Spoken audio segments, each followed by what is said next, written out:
Monday. It is the Boundless Mainnet special today. Coming to you live from Florida. I've gotten back home.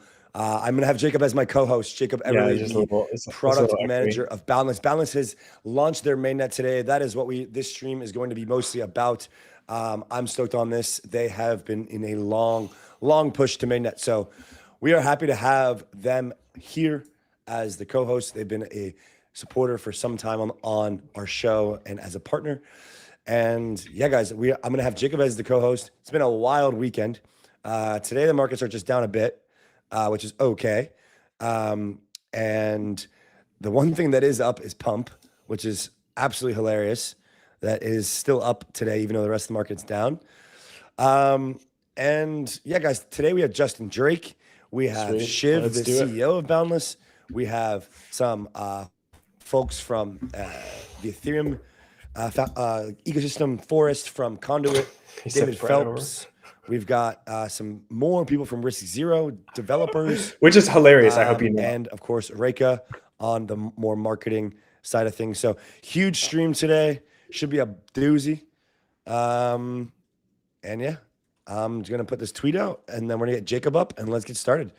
Let's get Jacob up ASAP, Rocky, so we can get him in. Guys, in the back, would like to get Jacob up immediately and we will start hanging out on the stream. Jacob is in. Jacob is in the stream. He doesn't realize it yet. He's fresh to this technology. Jacob is the co-host. He probably kind of knows what he's doing. He's looking around like he's like never co-hosted a stream before. Jacob Everly, product manager, Risk Zero, OG in the space. Long time coming. One of the biggest enthusiasts I know of ZK and just generally pushing this technology forward, man. It's good to have you on stream today. Robbie's at Basecamp, actually, which they just announced they would maybe do a base token, which is kind of cool. So, man, it's good to have you. Otherwise, I'd be alone today. Yeah, man. Thanks for having me. It's an exciting day for ZK. It is. It's been a journey to get here for Boundless, and I know we're kind of running a bit behind, but I think it's totally cool. I think like what's super important is for us to set the stage for people watching who will tune in. You know, Jacob, what happened today? You know, what impact on the industry is the result of what happened today? And maybe you could help introduce our next guests as well. Who are your colleagues? Yeah, so a quick introduction to myself. My name is Jacob Everly. I'm the product lead for the protocol here at Boundless Networks, which is the main developer of the Boundless protocol. Boundless protocol is the universal ZK protocol that's helping blockchains reach this internet scale. What happened today is, you know, after 15 months of development, we're finally on mainnet. And the way we've sort of, defined that as you can now finally ZK mine tokens. So with our novel incentive mechanism, you can now generate proofs and get paid for it. This is meant to, overall bootstrap ZK adoption in general. Second is we're now suggesting that partners, once this initial migration to the new network occurs, which will happen over the next few days, can start using it in mainnet. You get the best guarantees, full decentralization, or just a really robust, infra proving stack that's easy to use, much easier than what you've had to use in the past. And then lastly, we've started to kick off already our first round of governance proposals that, at the end of this process, we'll pass over ownership of the protocol to the DAO itself. Next on, we have our CEO, Shiv, who has had, quite a tenure of doing things with markets that I'm sure he'll touch on. And then our VP of product, who hates that title, but is our product guru, who leads the product organization as Boundless and sort of incubated the idea of Boundless from the get-go. Yeah, man. So how are you feeling today? Are you tired? I'm a little bit tired. I got a Celsius. I don't know if you are a caffeine guy. Yeah, I've already had 3 shots of espresso this morning, so I think I'm good on the caffeine. But honestly, now that it's out, man, I couldn't be more excited. Yeah, we really view this as the first step of this really long journey, and we're glad that this is out. And we have some really exciting plans for the next 6-12 months. Man, so ZKC is trading. I think let me pull up. I don't have my monitor today. I need to go pick one up. So I'm kind of running on digital nomad mode. I'm back in Florida, home, dealing with some stuff, unfortunately. But Let me look at ZKC, see what CoinGecko's saying. Boundless ZKC. CoinGecko has the numbers definitely wrong. You guys should check that out, by the way. I don't know why they have the FDV as 25 mil currently on CoinGecko, which is weird. Yeah, I think there's a bug over there.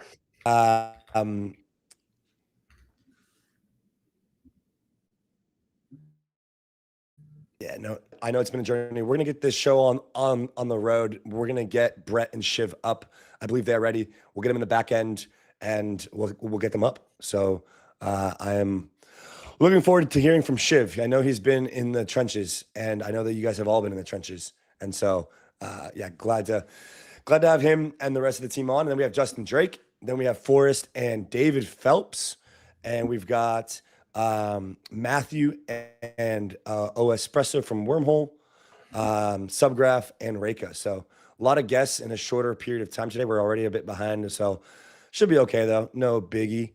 And yeah, looking forward to this. So guys, let's get Shiv and Brett up in the back, and we'll get them on. Bang, bang, bang. I'm waiting to get some music integrated with this, Jacob. It's coming, man. The content's been good on here recently. Appreciate it, man. Alrighty, we got Shiv and Brett in the backdrop. They are here, and we are ready to bring them up into the stream. Shiv is the CEO of Boundless. Brett leads a lot of the product stuff. I recently was with Brett in New York City with you guys for that dinner, Jacob, which was great. But I haven't seen Shiv in a while. Actually, last time I saw Shiv, I put a freaking camera in his face, and he was a little bit sick, and he was like, dude, I think I'm gonna look green in this video. So just waiting to get them up, and then we'll be ready to go. Jacob, any just thoughts from your side on kind of what the last week has been, man? How's the process been? How's your like workload been? What's been kind of on your docket? Yeah, workload unsustainable. Work absolute trenches, war zone. But I'm just incredibly thankful to be surrounded by the teammates we have at Boundless. Every single contributor is like, it's sort of cliche to say at this point, but is a 10x contributor. I don't think we could have made it without anyone not being there. And people have pulled miracles. It's incredibly hard to launch a novel protocol like we've done with a brand new incentive mechanism that no one's ever, attempted before. So there's just a lot of moving pieces, not really anyone we can copy. So there's not like a boilerplate for us to use. And incredibly happy to be here. Yeah, I mean, it really is a new frontier of development. I mean, you guys have built a lot of this, just a lot of the code, a lot of the Rust code by from scratch, is my understanding, which has taken a lot of years. Yeah, started with, the RISC-V zkVM, which I think is, becoming industry standard. And then building a brand new network design from the ground up while doing things in like a decentralized manner, having to build a lot of new software to get this end product that I think we're incredibly excited about. We're already seeing some of our theses play out. One of those being open markets dominate innovation. We just saw in Mainnet beta, over 2,700 provers compete with one another. They drove down mega cycle costs that are, less than 1% of what we were charging customers on AWS. They drove latency down faster than what we were proving in a centralized manner. So really excited for that to start playing out. Alrighty, Jacob, we have your colleagues Shiv and Brett up. Shiv, Brett, welcome to the show. It's been a good couple months for you guys. It's been a busy time, but you've made it. So welcome on, and would just love some reflections, guys, on the trajectory of building Boundless. You guys have separated from Risk Zero, launched Boundless. It's been an entire new brand, a new process from all different lens, all the way up to Mainnet Day. How are each of you guys feeling? I mean, definitely thankful. I like that Jacob used a public platform to complain about how unsustainable his workload is. But it is sort of true. We've asked a lot of each other, and we've given a lot as well. and it shows in the work. It shows in how the team rallies around issues and fixes and ideas. So I'm just grateful to the team, to the community, to everybody who's been involved in this really long journey. I think Jacob pointed this out as well, that we struggle with innovators' dilemma all the time. We are consistently the first to do a thing that is unique, that is powerful, and that always, it's very easy to create doubt in your head around like, oh, is this going to work? But yeah, I think it's good to have such a strong group of positive, intelligent, and capable people who ask all the questions up front, and we get to a point where we convince ourselves that no, this is going to work. So yeah, it's great for all of it to come down to one day, but like, yeah, it's been amazing. Yeah, it's been crazy. It's a big day, right? This is like, how many times in life do you get to sort of conceive of an idea and then full circle, spend years getting people on board and building it? And so yeah, today's a really big moment. It feels like a lot of the vision that we had sort of set out to build is actually live. The functionality is available today, on Mainnet, which is incredible. A lot of projects make major compromises when they launch, which is understandable. It's a valid strategy, right? Like include a bunch of centralization or take shortcuts just to sort of get a token out. And that wasn't our approach at all. We built a real protocol that's unique in a lot of ways. And I'm excited to get into that with y'all. Yeah. Yeah, guys. I mean, this is kind of for all you guys now, right? I mean, I've got like the entire brain of Boundless here on the stream all at once. I don't know how I pulled that off, but so 2021, you guys were the first RISC-V ZK VM, perfected that 4 years. It didn't scale to serve all the blockchain ecosystems as you either thought or may have imagined, or just kind of played out as it was. Then you kind of came into Boundless Vision, had this early testnet with partners. We went through the mainnet beta, which we've talked with Shiv about, regarding his philosophy towards launching mainnet, rather than really kind of doing a incentivized testnet, et cetera. Then we went to the Signal. Now we're on mainnet. We have a high-level protocol design for making blockchains internet scale. Each of you guys, I would love to understand how you guys see Boundless as being completely unique and differentiated from other solutions before, including some of the tokenomics stuff, some of the incentive mechanisms, and just how you see this unique differentiator pushing your vision forward. Jacob, maybe we can start with you, even though that you're a co-host today, and then we can roll into Shiv and roll into Brett. And I'm sure that there might be some repeating, but try to say something new. Yeah, I'll pass it to Shiv first, so you can go first. I think from my perspective, there are a few things, and I definitely want Brett to cover things like proof of verifiable work and the tokenomics design, mostly because he held the pen for long parts of trying to write it, and indeed also convincing me. It took a little bit of time around all the nuances, which also tells you how deep the idea actually is. But from my perspective, my entire career has been building marketplaces, marketplace design, in quote unquote Web 2, in physical services at Amazon, Lyft, all of that stuff. I can't tell you how impressed I am. I'm completely blown away by our ability to harness the power of markets. I think I'm an economist to some extent, do have a degree in economics, and I can tell you, Jacob loves laughing at this, but it's unbelievable what we've been able to do with 12 months of time and getting 2,700 provers, competing over providing these services and reducing prices by 99% plus. Right, our median price was $0. Stuff like this doesn't really happen. It's never actually even been studied properly. Crypto economics, we have tokenomics, but like crypto economics or token powered economics hasn't really been studied formally, because most economists don't really understand crypto. I actually think we've laid a template for how future market designs are actually going to be laid out. How we can harness the power of crypto to subsidize onboarding for users is we're basically laying out that template. It makes us both unique and also shows the power of market design. So yeah, I'm just over the moon about that. But Brett should definitely talk a little bit more about proof of verifiable work, which actually makes us specifically uniquely suited to be the world's best ZK marketplace. All right, yeah, I might get a little bit preachy, but yeah, this is I think like even going back though just a little bit, I think it's worth acknowledging. It's like it seems like the sequence was naturally like, oh, zkVM and then proven network, right? Like we realized this zkVM thing in and of itself was not enough, so we had to sort of build this other network.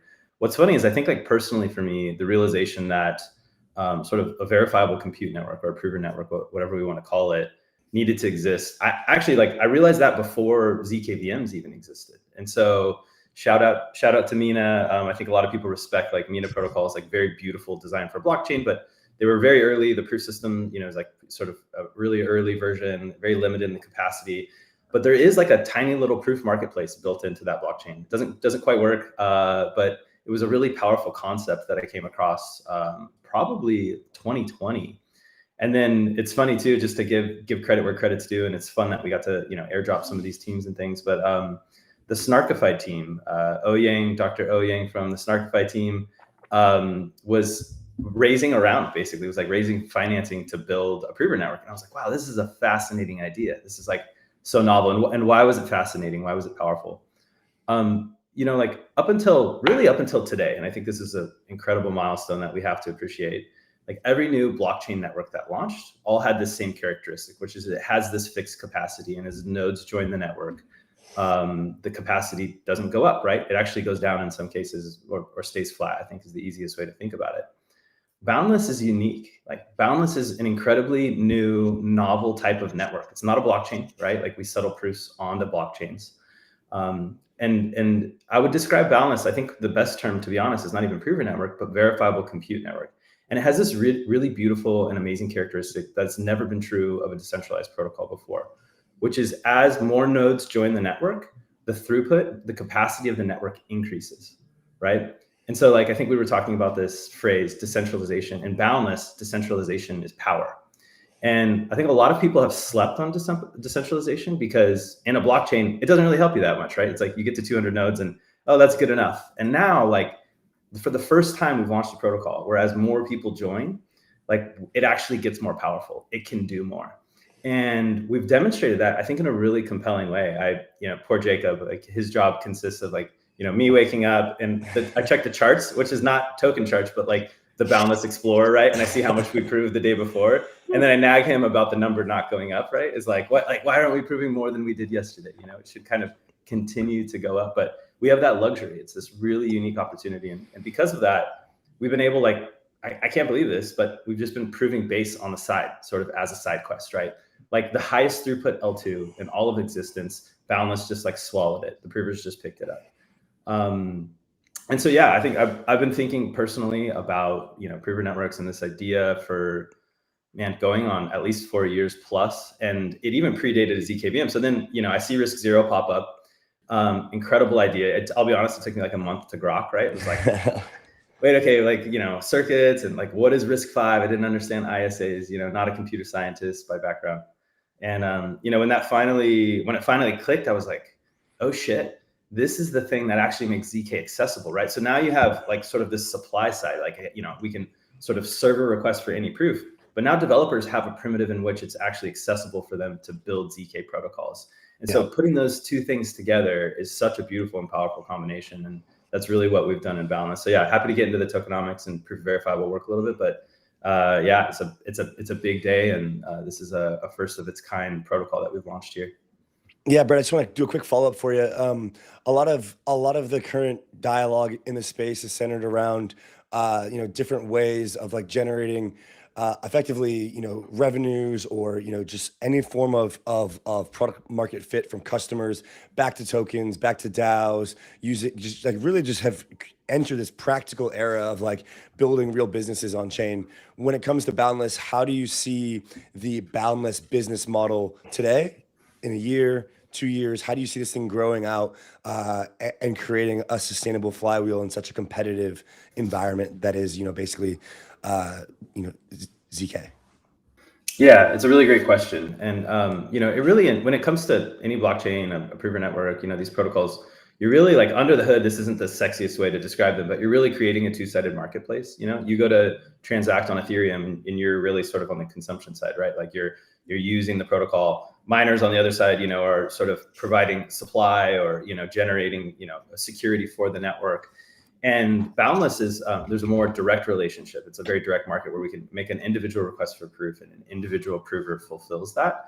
And so two-sided marketplaces are notoriously difficult. They're really hard to bootstrap to sort of get the network effects. We call it the cold start problem, right? Like, how do we get, you've got, not only do you have to like build a great product for one customer, if you will, you have to build it for two. And so it's really like we decided to go with a cheat code, which is, in crypto, incentives really drive behavior and they really drive adoption. It's incredibly important. I think you can look at networks like Bitcoin. I'll use Bitcoin as like sort of a quick example, which we look at the revenue model of Bitcoin. There's two ways for a node, a miner on Bitcoin to generate revenue, the block reward and the fees for payment, right? When you send a Bitcoin transaction, you include a little bit of fees so that your transaction is prioritized. Like a pop quiz, Shiv and Jacob know, but like, Andy, do you know what the split is between those two? Is that something you're familiar with at all? No, I'm not at this moment. Okay, cool. I think I'm glad. People don't realize the block reward is, depending on the time frame you look at, about 95 to 98% of the revenue for miners. 95 to 98%. Only 5% is fees for payment. And so you can see how like Bitcoin, not only was it this incredible, like first of its kind decentralized money, but it also meant for the first time ever, you could run a computer, participate in the network, contribute to it, and a subsidy would be given to you for that participation.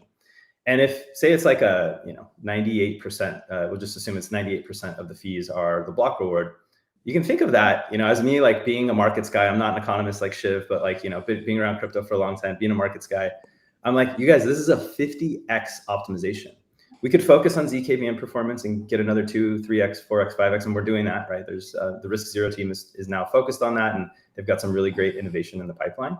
But it was really important to me to communicate to Jacob and the rest of the team, like, we have to focus on this market optimization problem. Yep. And you couldn't do that until we invented proof of verifiable work. You could not incentivize the generation of zero-knowledge proofs without proof of verifiable work. And now that we've launched it, it's live today. This isn't something we're talking about in the future. This is now provers have officially transitioned to a fully decentralized incentive mechanism where they mine ZKC or ZK coin. It's the first ZK proof mine token ever in existence. And now we have that really powerful subsidy effect. So we've kind of isolated that side of the market. That's why we have thousands of provers. We can prove anything right now. And now the game for us going forward is, now that we have the cheapest by like orders of magnitude proving supply, is to plug that into basically every blockchain. And we're having a lot of traction there now. Then maybe that segues, Shiv, into the last thing that I have for you. It's a marathon today. We've got a ton of guests coming. Shiv, what is the next big milestone for Boundless over the next year? And maybe you could just share a bit of your vision to kind of close us out here in this opening segment. Yeah, I mean, so I think immediate next 2-3 weeks, I think Jacob has his hands full with, there's a bunch of things we want to improve. There's a little bit of finessing that we want to add, a little bit of sex appeal to the public-facing elements. But really, we want to focus on a few things. One of them, of course, is making Boundless the home of ZK. And that means a few things. Making sure we are adapting to the new learnings that come in. Make sure the tokenomics and the token design, reflects that. We've left a few questions sort of open-ended to be adjusted after, the market responds, and like make sure we are adjusting all of those things. Next thing is like, how do you become the home of ZK? We need to have better ZK offerings.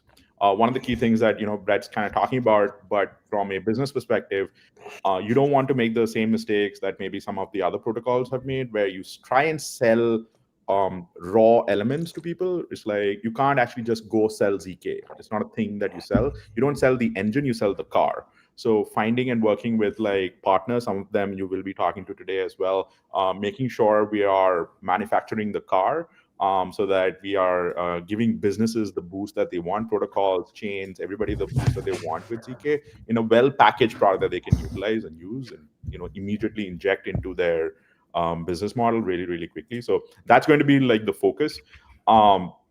And we want to make sure we are being aggressive with ourselves, but also not just overdoing it. We want steady, aggressive pace.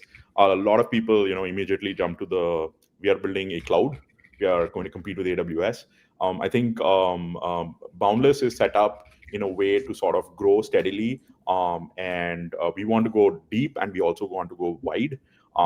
Adding more ZK offerings gives us depth, and going wide is like I'm talking to more L1s, talking to more chains, talking to more users. We want to keep broadening that as well. Bring all our experience to bear. And of course, a personal goal for me is to keep growing the team as well. Just as Jacob said, everybody is doing 3 jobs at the same time. I'm going to bring it down to a manageable 1.5 jobs. But it's a hungry team. Everybody wants to grow. So I want to make sure we keep it a little tight, but also definitely want to hire some great people. So anyone's watching, send me a ping there as well. Yeah, man, please do. Please close us off with some, yeah. So like spew this stuff out, but I did get the blessing to say this one. Yeah, we talk about, we had a hard time sort of describing what is Boundless. It's not a blockchain, right? I think verifiable compute network, prover network, but we landed on the term universal ZK protocol. And it's really powerful for a number of reasons. We can prove any program. That means if it's an L2, right, we can prove their state transition. We can prove, consensus for bridging, right? We can prove, DeFi protocols and sort of ZK coprocessor use cases. So it's really powerful in that regard. It's also universal because it works across chains. So, we can deploy Boundless onto any chain. Right now it's running on Base, Sepolia testnet, Base Sepolia. It's going to be on Ethereum mainnet here soon. And we can deploy these markets to any chain so that they can make their own sovereign proof supply chain. So like an L2 doesn't have to depend on another L2. They can just make a Boundless market directly on their network. So there's all these really cool and interesting reasons that the word universal applies. People don't realize, or we haven't really communicated yet. And we'll just leak a little bit here for anybody who's on the stream or watches the recording. There'll be more will come out about this.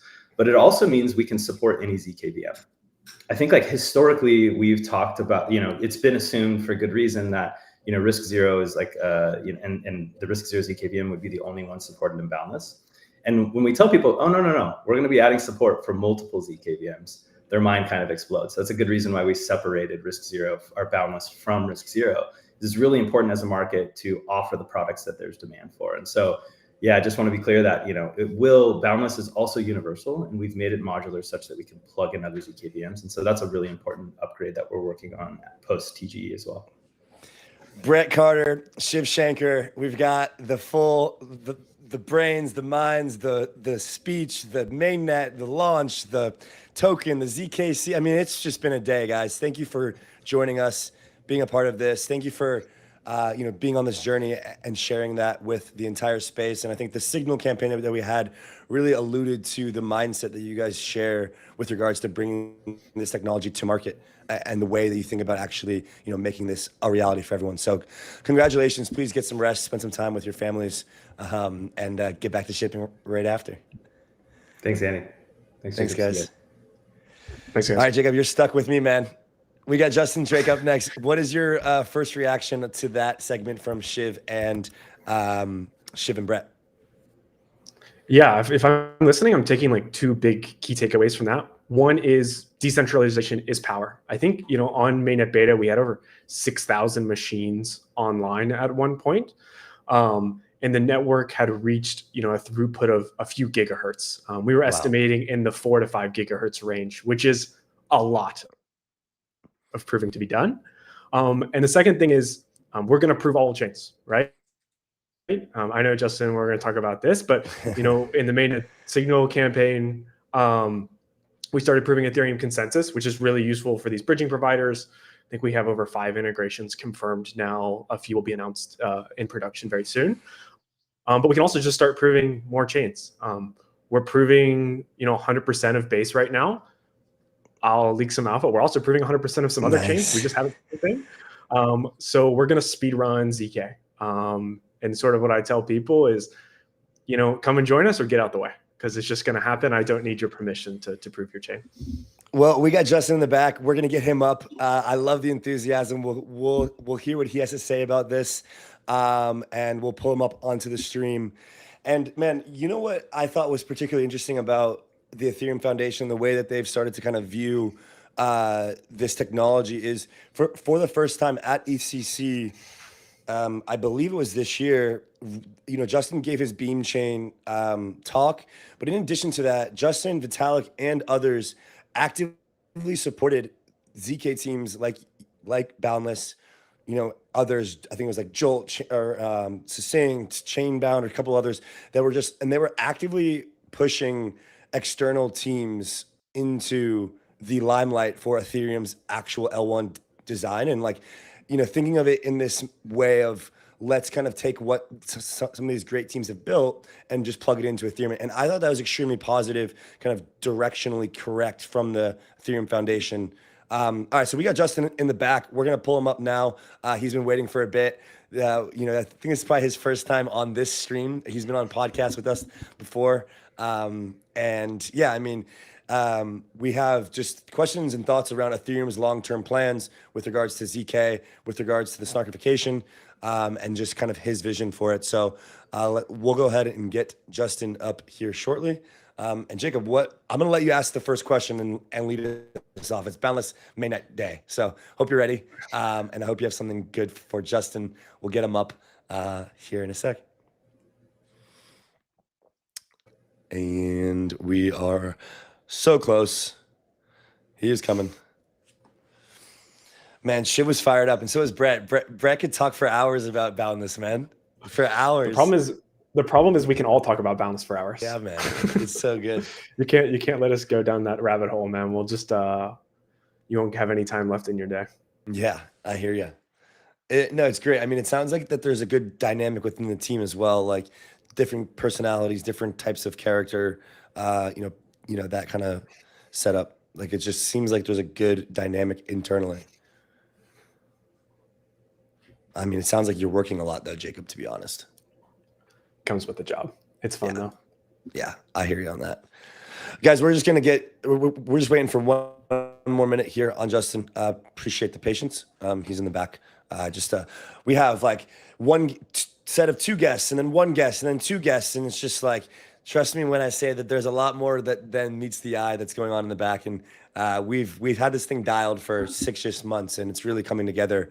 But every day is a new learning experience. Feels like we're building more of like a software product here. It feels like we've gone from like this media company kind of product thing to like building a more of like it really feels like an iterative development test, development test launch, whereas media can be much more just kind of like launch, go, content. So, all right, Marcelo, let's get Justin. He's been waiting for quite a bit, please. That'd be great. And he's almost ready, and we should be good to go. Alrighty, Justin, welcome to the show. Good to have you on. Hey. It's been a while. Yeah, long time. Yeah, thanks for having me. Thanks for joining us, man. Absolutely. So Justin, I want to kick you off with a question. I've been around in the ZK space. I've been like a novice. I did some research for about like 4 years now. And I remember your name from these early like ZK days. I saw you in group chats snooping around ZK tech and whatnot. I want to know like sort of what got you so bullish on ZK in the first place. And then clearly, I think over the last 12 months, you've been going pretty hard in advocating for this technology. What sort of brought you back into the fold of being bullish on ZK? Yeah, so I got into ZK in the days of Zcash. I looked it up. Zcash was launched in October 2016. And just a few months later, in mid-2017, I wrote this article talking about Ethereum, which was basically taking Ethereum, adding all of the ZK tech, and hence the name Z as a hat tip for Zcash. And one of the ideas that I had was let's just sync the whole history by verifying one snark. And then another idea was let's just have one single opcode, this universal opcode that would verify a snark, and that would be flexible enough for all of the smart contracts. When I wrote this article, I sent it to Eli Ben-Sasson, and he invited me to a conference in Tel Aviv that he organized. And it was kind of this surreal experience where one thing led to another. And on day 2 or something, I was having dinner with Zuko, Vitalik, and Eli, and a bunch of other people who later became founders of Starkware. And that was even before I joined the Ethereum Foundation. I was just lurking around. And part of my curiosity was piqued because I just found it so mind-blowing that you could take computation, just prove it in a very succinct proof, but also kind of hide the inputs and have privacy. And then to a large extent, what happened is that I joined the Ethereum Foundation and worked on all sorts of other problems unrelated to Snox because the technology was not mature enough. But I think we're now reaching a point where finally the technology, kind of 8 years later, is mature enough. And Vitalik had this item in his roadmap with the merge, the splurge, the verge, etc. One of which was let's Snockify everything, Snockify all of the things, and basically Snox solve a lot of our remaining open questions. So one of the big ones that I'm working on right now, Snockifying the L1 EVM, that gives us two things. One, it allows us to dramatically increase the gas limit. I talk about the gigagas frontier, which is 1 gigagas per second on the L1 EVM. It also really helps with decentralization. The validator sets can now be verifying proofs of validity on much smaller and weaker devices that they have today. So the meme that I'm pushing forward is the Raspberry Pi Pico, which is a $7 piece of hardware, an order of magnitude cheaper than the Raspberry Pi, and that should be sufficient to participate as a validator and consensus participant on Ethereum. Going back to the roots of Zcash, there's actually this very exciting thing called a privacy wormhole. So the idea here is to have privacy at L1, where the way that you opt in is by sending funds from an Ethereum address to another Ethereum address, which is provably unspendable. So from the point of view of the blockchain, it looks like a normal transaction, but actually you've just, in some sense, destroyed the balance associated. And the way that you would have your funds be recreated is by submitting a proof of burn, so proof that your funds were sent to an unspendable address, and that could allow us to have privacy at L1. Snox also help us with composability. I've been talking about this idea of the united chains of Ethereum, where instead of having fragmented and siloed L2s, we can have them all come together, even with the strongest form of composability, which is known as synchronous composability. That's something that we're going to see more and more as the tech matures.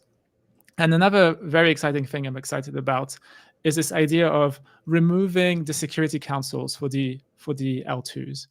One of the big reasons why we have security councils and governance is because first of all, there's bugs in the software. It's very complicated. And two, if you want to remain EVM equivalent, you need to have the governance to stay in sync with the L1 EVM, which is itself an evolving beast. So there's this notion of a native rollup, and we're going to have vast amounts of L1 gas, which the L2s are going to be able to reuse, and by construction is going to be bug-free and EVM equivalent, so you won't need the security councils and you won't need the governance. And then another thing that I'm very excited about, just a final point, is post-quantum security. So today, if you look at L1, we have various places where we use non-post-quantum secure cryptography, specifically BLS for the aggregation of signatures and KZG for the blobs. And both of these primitives can be replaced by Snox, which are post-quantum secure.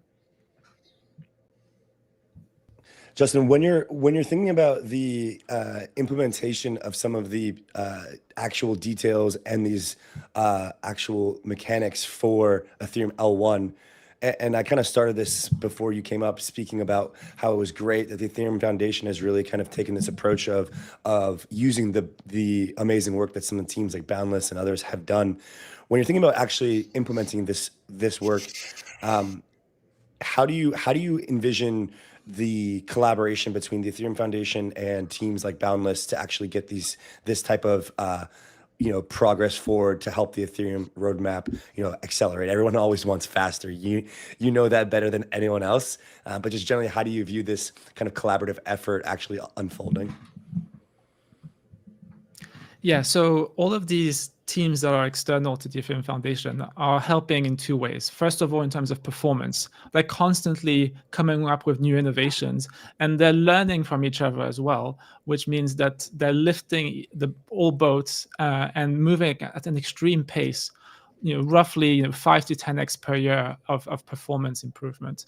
And that is absolutely fantastic. And it's something that DEF could not even dream of or even think of paying for just a few years ago, and now we're in some sense getting it for free, paid by the VCs in some sense. The other amazing things about the diversity of the ZK VMs is security. So these pieces of software are complex. We are assuming that each individual ZK VM has critical bugs, has vulnerabilities. And the way we hedge against that is in the exact same way that we have client diversity for the consensus layer clients and the execution layer clients. And the great news is that we actually have more diversity at the ZK VMs than we do for the EL and CL clients, which is kind of remarkable because you'd think that a ZK VM is a much more complicated beast than a CL or an EL client. So we're in this very luxurious position. Yeah, does that answer the question? Yeah, I think it does. I wanted to plus one on ZK VM diversity. I think we've realized this as well. Like, working with Zero and now moving over to Boundless, that we just need many ZK VMs to make these systems, practical to secure tens of billions of dollars in production. And something we're really focused on at Boundless. I hope to, soon have an offering to deploy a rollup with 3 ZK VMs, so all at the same time.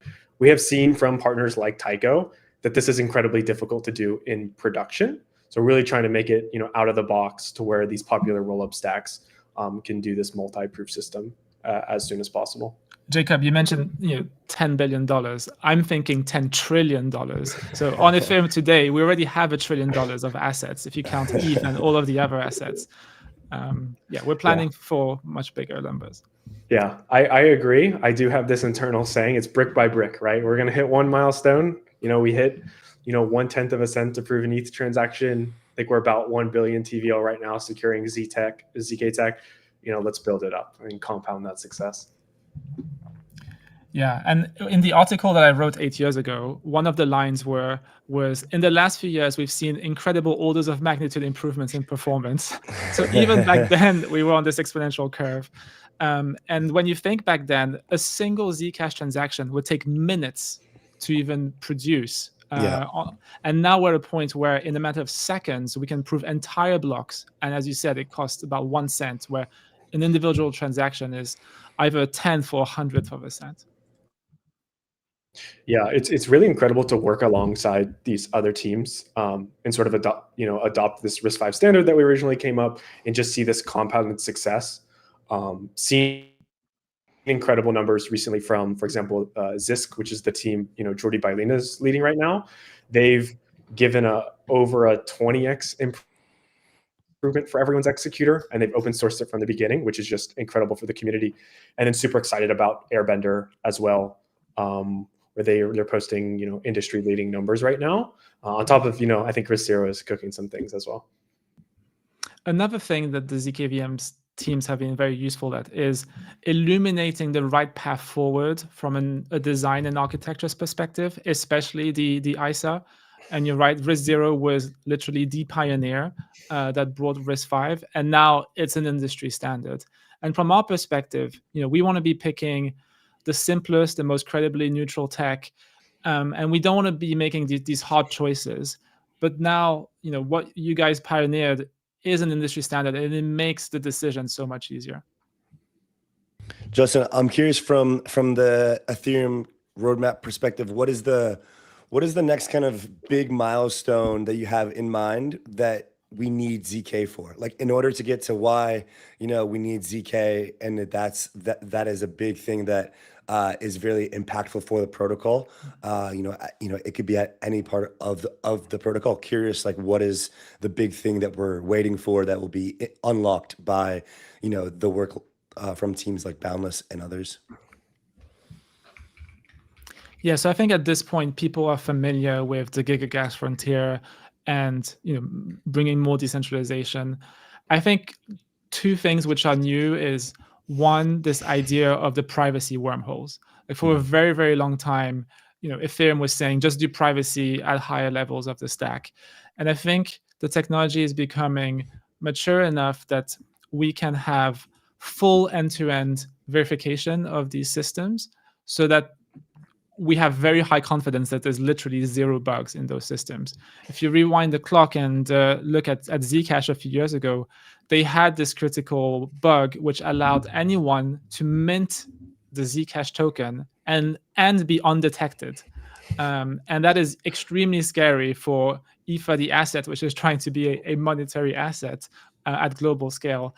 And so we need to have this high conviction on security. And on that point, one of the next big frontiers of kind of ZKVM technology is going to be simplicity, like Kolmogorov complexity, like how many lines of code is your whole thing?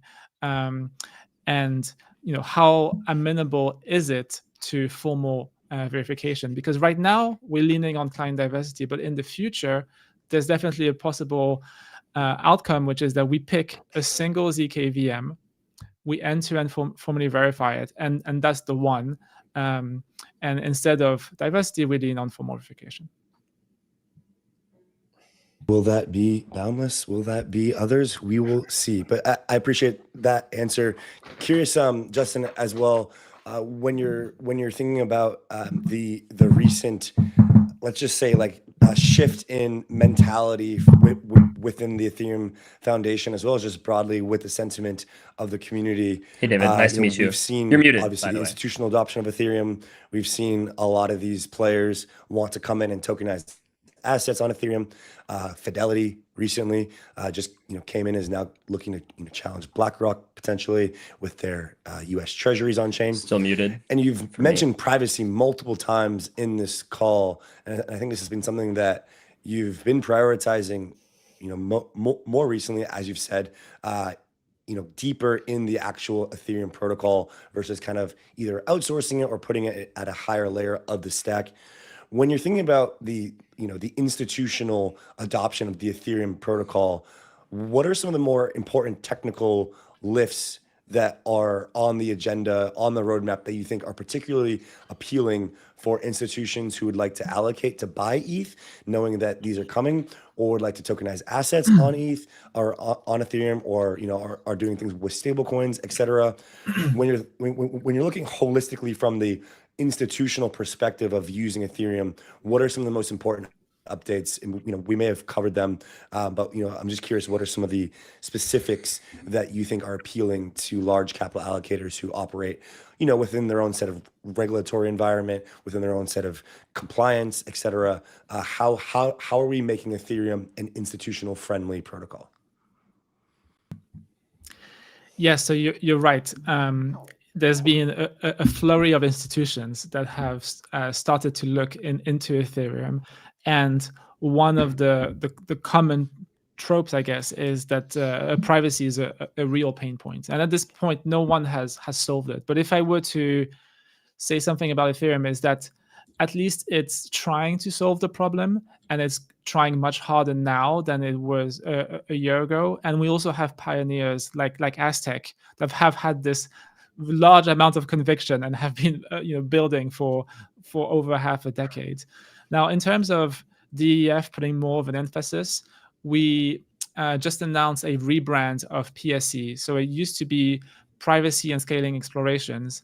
Now it's Privacy Stewards of Ethereum. And so we're just focusing only on privacy. So that's a team of roughly 50 people. And there's going to be some big announcements related to PSC, possibly some changes to leadership. We're also going to see much more transparency. So right now, the whole Ethereum Foundation is on the org chart, with the notable exception of PSC. We're going to have an org chart for PSC, and we're going to see all of the different sub-projects. And I think this cluster of people, of 50 people, is going to be shifting gears, and I'm hoping for very good things to come up.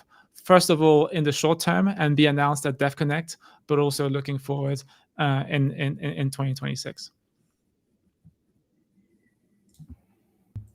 I want to double tap on that. Is like, I'm super excited about anything there, because the reality is that ZK is not going to stop at like scaling blockchains. It is this fundamental game-changing privacy technology for the rest of the world, where I truly believe that, you know, we saw this shift from, like, if we remember, HTTP to HTTPS, that allowed, you know, online payments to happen, allowed more secure business to happen on the internet. I think we're headed for HTTP ZK, and it's going to be just a safer world for everyone to live on the internet. I really view ZK as this counterbalance to AI, the same way you saw like modern key pair cryptography be a counterbalance to this sort of big data movement in the early 2000s. Absolutely, yeah. HTTPZ is coming, and from a timing perspective, I think it's perfect, because, you know, now we have, you know, the nation states, the regulators, the institutions comfortable with blockchains. And I think to a large extent, it's because of the lack of privacy. It's because we had full transparency that we were able to get our foot into the door. And it's a little bit like a Trojan horse. And now that, in some sense, we're comfortable in our position, we can start pushing the boundaries with HTTPZ. Yeah, and like, a little insight here is, you know, many of our team members, they go to open source cryptography conferences, and they go to internet standard conferences. And when they go to these conferences, these are the same conferences that, you know, the early ideas of HTTPS and modern key cryptography have happened. People are describing the properties of ZK in the next generation system. They just don't realize that this technology is coming along so fast. And, you know, you see big players like Google starting to use it. You see big players like Facebook and Microsoft have these giant ZK research teams. I think, you know, Microsoft has a research team of over 100+ people at this moment. The technology is coming for the internet. Another topic that institutions are interested in is quantum. Like, they are extremely risk averse. And I basically have a meeting with an institution every week to talk about post-quantum. And the great thing here is that Ethereum is arguably like the most advanced blockchain pushing forward post-quantum cryptography. One of the things that we're doing is looking to replace BLS, which allows for 1 million validator signatures to be aggregated in one single epoch, with a post-quantum equivalent. And here, we're actually using the SNARK machinery to do the aggregation of hash-based signatures. And we're in a very privileged position where effectively the vast majority, let's say 90% of the ZK VMs, have hash-based SNARKs at their core, and we're able to reuse that technology and enshrine it at Ethereum at 1. And this is part of the lean consensus effort that we're working on right now. Justin, one last thing for you, and I appreciate the institutional focus and just like this kind of framing. It's an interesting paradox where, you know, we've built a lot of this open source technology, you know, in an industry wide perspective, and people are arguing, you know, how institutions are going to come use it, whether they're going to extract all of the value from it, some of the value from it, none of the value from it, how they're going to be kind of planning about it. Regardless, everyone is very clear that everyone needs an institutional strategy. We've obviously got Etherealize, which has been amazing, and we've also, you know, and we've seen just, you know, guys like Tom Lee and you know, Joe Lubin get out there and put their necks out publicly for everybody. So that's been great. And just to kind of wrap this up, it's obviously Boundless Mainnet Day. You know, I'm not asking you to tell us that Boundless is the best thing since sliced bread, but I'm going to ask you what excites you about the Boundless protocol. Why are you, as a deep Ethereum researcher, excited about the protocol? Absolutely. So one thing that I'm excited about these proven marketplaces is the opportunity for them to become collaborative in addition to competitive. So right now, the marketplaces is basically an auction house where we can have the most efficient, the most economically efficient provers win out and compete against the less economically efficient ones. What I'm hoping for, and I believe this is something that Boundless has been working on for a while now, is this idea of collaborative marketplaces where you have multiple provers that are working together towards the exact same proof. And the reason why I'm excited about this collaborative aspect is it will allow us to dramatically grow the gas limit. The last 10x might require this collaboration to go from 100 megagas per second to 1 gigagas. And the reason we might need this collaboration is because for decentralization, we're putting this hard constraint on the prover power draw. So we're limiting it to 10 kilowatts. That's the equivalent of a home Tesla charger. And it allows us to have, let's say, 16 GPUs. But if to get to 1 gigagas per second requires, let's say, 64 GPUs, then we might need 4 such clusters to work together to generate the proof. And so just selfishly, from the perspective of Ethereum L1, I'm hoping that we're going to see more of these collaborative aspects. Justin Drake, our local Bitcoin security researcher in the house.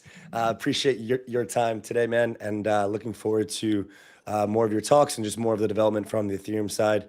And thanks for being a part of this awesome day to push Ethereum's ZK efforts forward with Boundless and many of the other ZK VMs.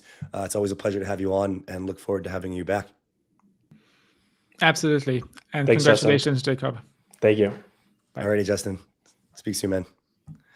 All right, Jacob.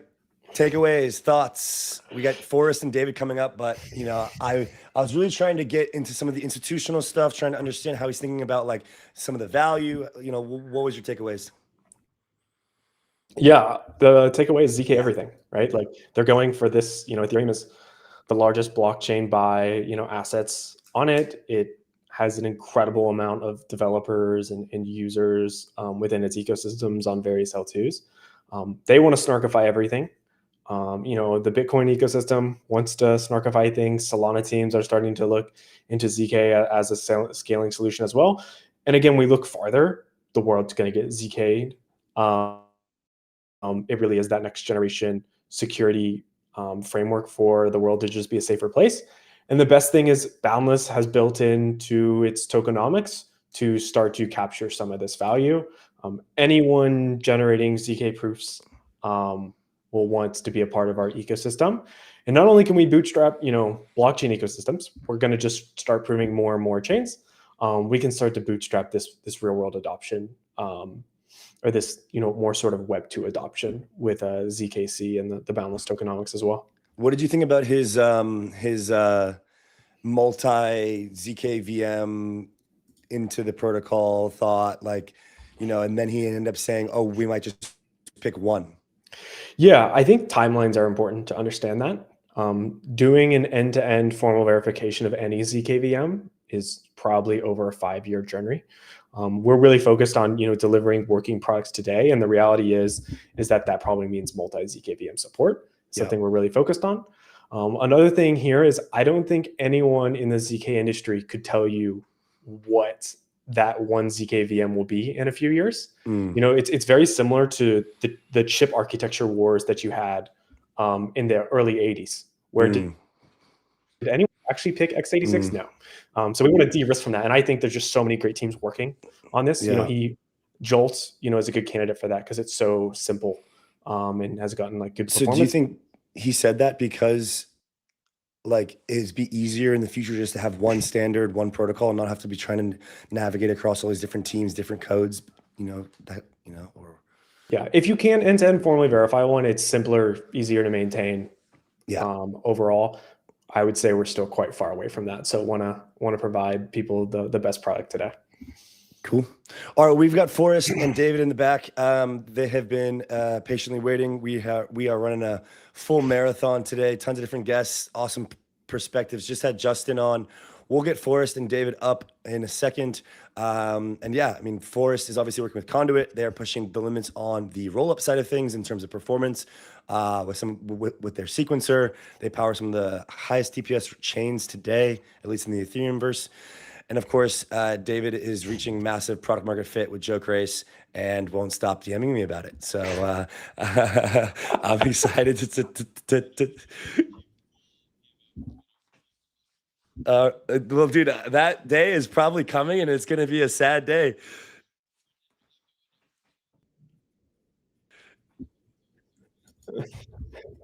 Well, we've got Forrest and David up. Yeah, guys, great to have you. Happy Boundless Mainnet Day. Happy Ethereum institutional adoption. Good prices.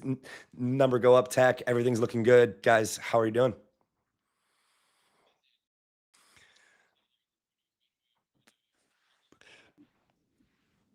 Jacob, what did they miss? Come on. Yeah, that I heard. live Okay, right now. okay, good. Yeah, and then with it, we now are going to start saying partners, hey, use this completely robust stack. People can also start to enjoy incredibly low proving cost as verifiable work is now live. We want to bootstrap ZK adoption magnitudes past where we are today. I think a good example of this is, we're just proving 100% of ZK or 100% of base blocks right now, and that's because we have spare capacity. So come hang out on Boundless.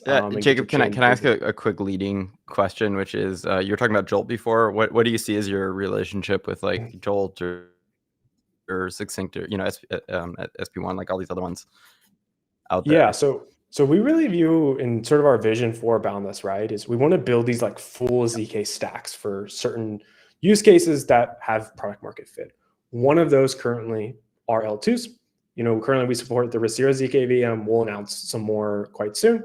And that works for some people. But the reality is that it's incredibly hard to pick a ZK stack. I have seen teams go through benchmarking wars internally for 3 months. And it's incredibly convoluted. It's hard for us to tell. It's hard for them to tell. Everyone tells them to do something, judge it by system. And we want to remove that decision from the process where, we sort of say, come to Boundless. We are, I would consider us ZK experts at this point. We'll choose the best stack. It's the best stack because you have the cheapest cost on a live market. And, instead of delaying your launch for 3 months, here it is. Also going forward, we are not married to any one ZK stack. We'll continue to update and support the best ZK tech out there for not just Rsero, right? Yeah, not just Rsero.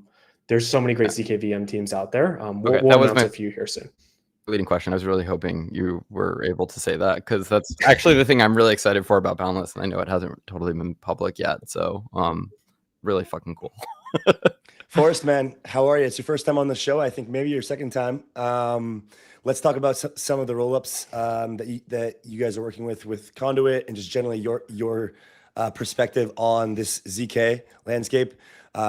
Famously, Uma from Succinct, Jacob's best friend, has a line that says every rollup will be a ZK rollup. Do you agree?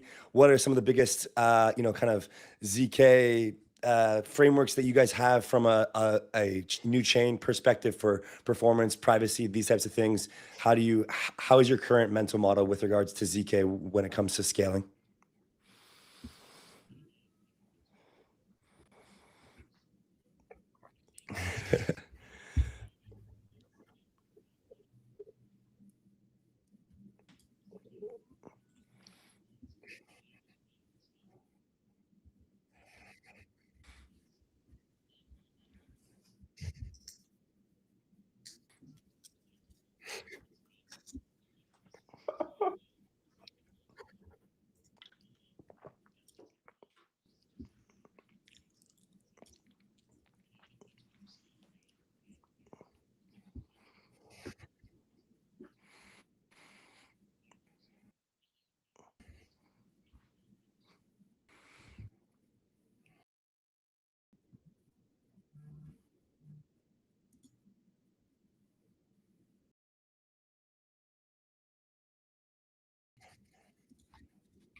Yeah, and real quick, let's make sure that I think some of the new guests. I think we got it solved. They should be good.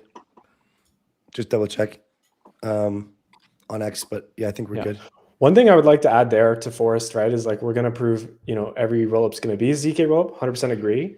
I think the reality is becoming that every chain will be proven. There has gotten to a point to where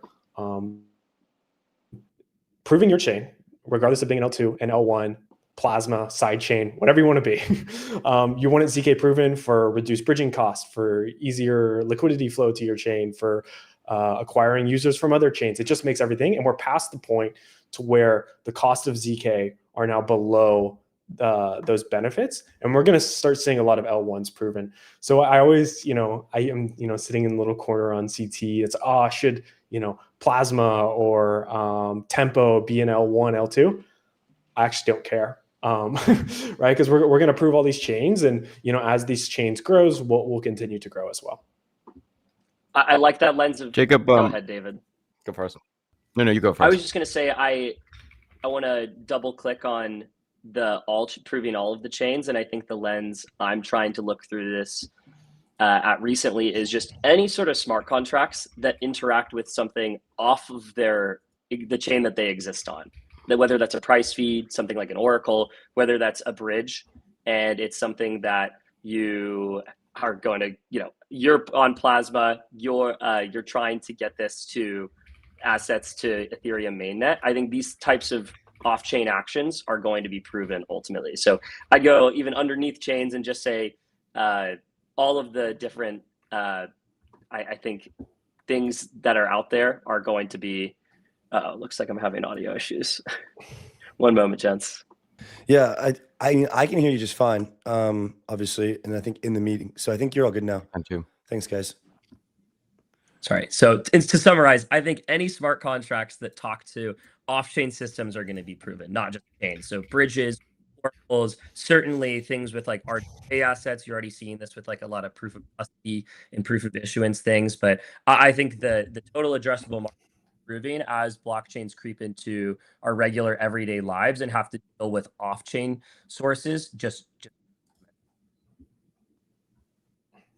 Jacob, I have a question for you, which is if we can get full cryptographic security for blockchains, what happens to crypto economic security? Yeah, the general sense I get is that these lines between chains are going to start to blur. Yeah.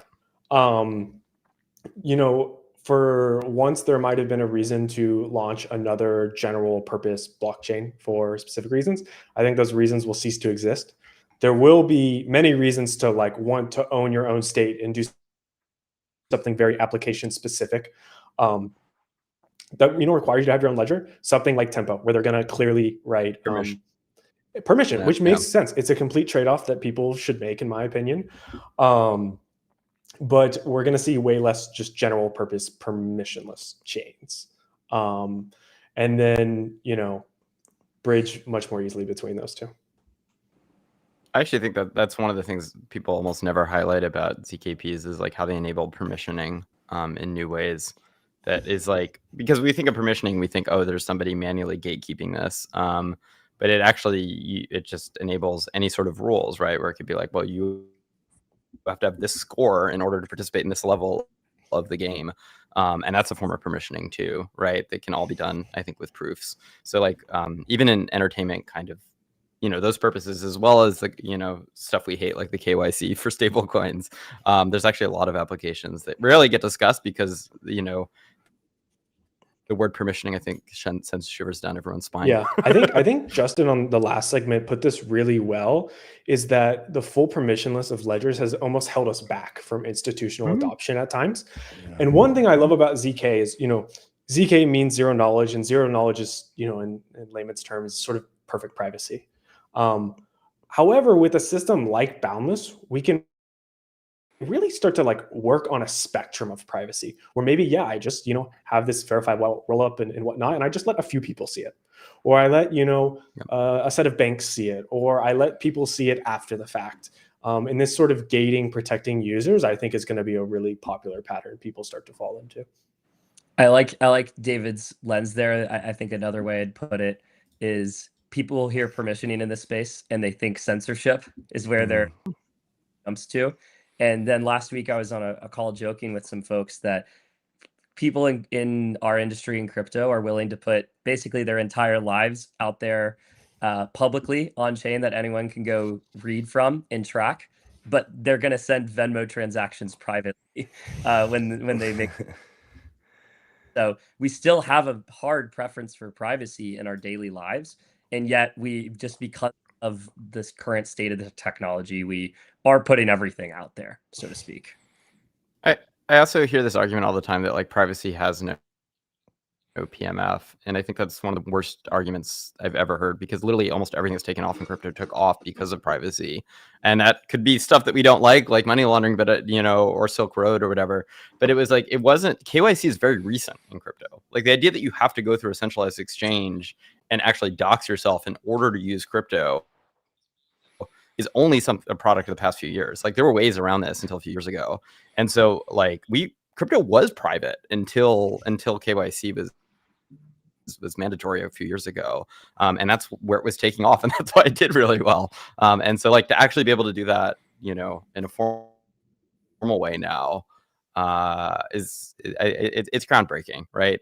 It is in many ways, I think, the original dream of the whole space. And I agree with you, Forrest. It's like kind of wild that it's, you know, this technology developed for privacy we somehow are now hearing is not useful for privacy at all. It makes no sense. I saw this tweet. I think Zuko from Zcash reposted it, and it was like, there's some magical feeling that you get from holding Zcash in like a Zcash wallet. I forget what it's exactly called. And he's like, it's just, you know, you have to try it. And I was just like, okay, cool.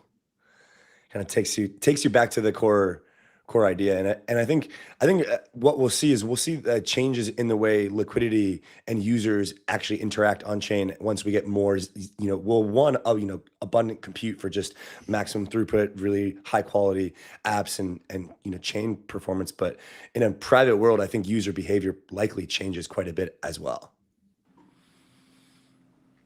Yeah, it's the equivalent of like, you know, when geolocation was added to the internet and the way that was done was mobile, right? It's like once you have an iPhone, now you have geolocation, and then every app we know basically like comes out of that, right? You get Uber, you get DoorDash, you get Airbnb, like you get all of these apps out of the mix of geolocation plus internet.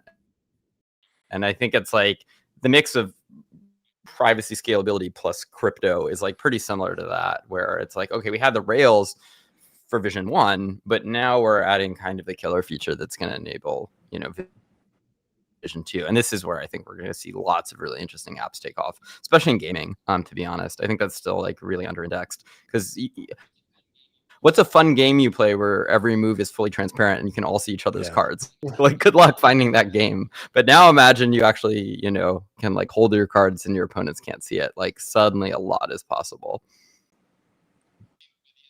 But the answer to that question, by the way, is whales extracting on perps exchanges. Is the game that's fun to play where everyone can see each other's cards. I was gonna. Yeah, chess. Yeah, exactly. Or chess. Yeah, one or the other. Yeah, so how do you guys actually see the implementation of ZK, which brings this privacy, brings this scalability? How is this gonna, you know, the title of this panel is how will ZK change the Rollup landscape? Think about like actually change like L2s as they exist today.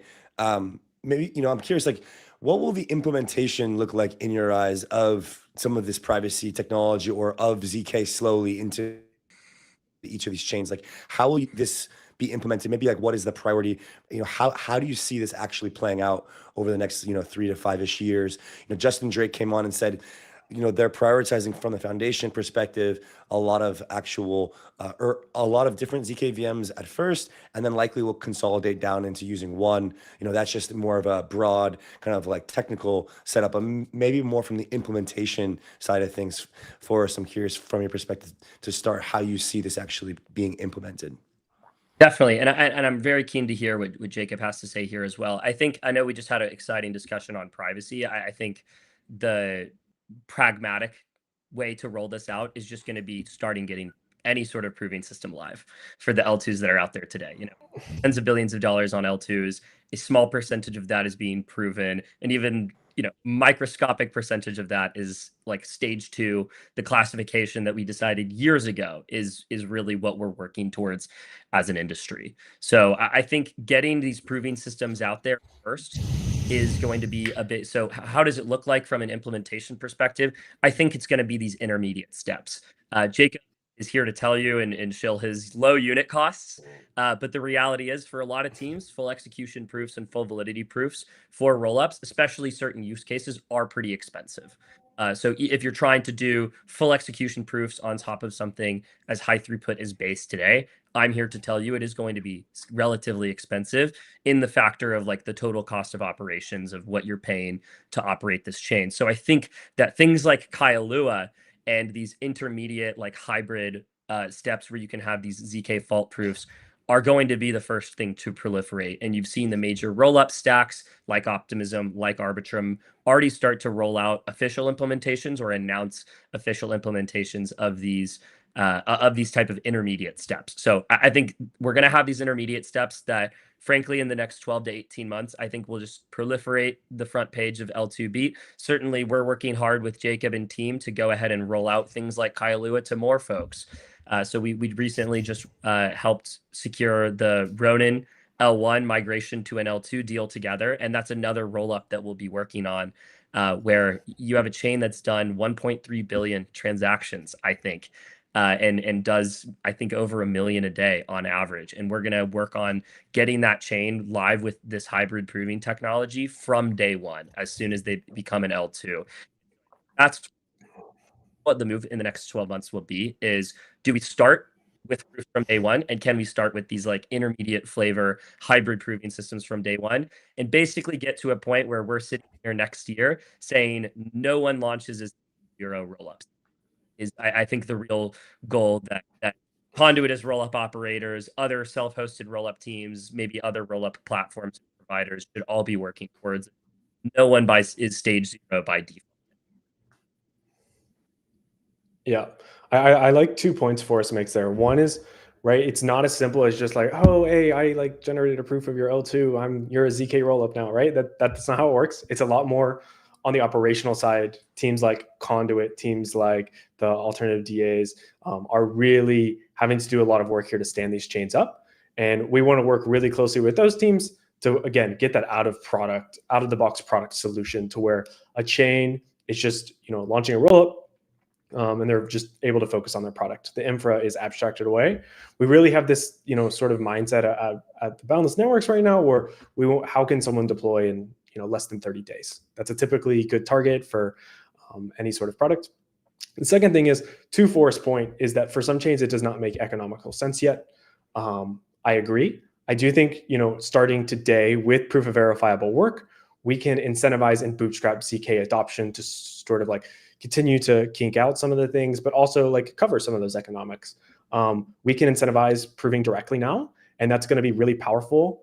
That's sort of how we're proving Base today. We pay a few $100s a day. It's not very expensive.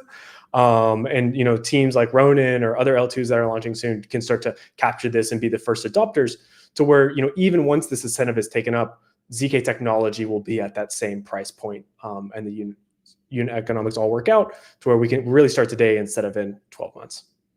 And Andy, I think there was another part of your question too, that is, what are the second order effects? And I think there are going to be 2 things that users focus when they're hopping around and using applications on L2s once we have this ZK proliferation. And I think one is faster finality. Is you talk to anyone institutional, anyone doing anything in the payment space right now, and finality is the glare of L2s. It's not the speed, but it is the finality that even in the best case, we either inherit the finality from Ethereum and we have these 7-day bridges on major networks like Base, or even if we're like at full throughput proving on networks like Boundless, we're getting it down to like 40 to an hour, which is like kind of what the safe amount of time to generate proofs, as well as post them on L1 and get finality from Ethereum. So I think it's a concerted effort of we're bringing down the block time on it, and we're working towards things like single slot finality. Proving is getting faster. Where all is in 1 to 3 years is going to be significantly faster finality for rollups on top of Ethereum, even just through the canonical bridge.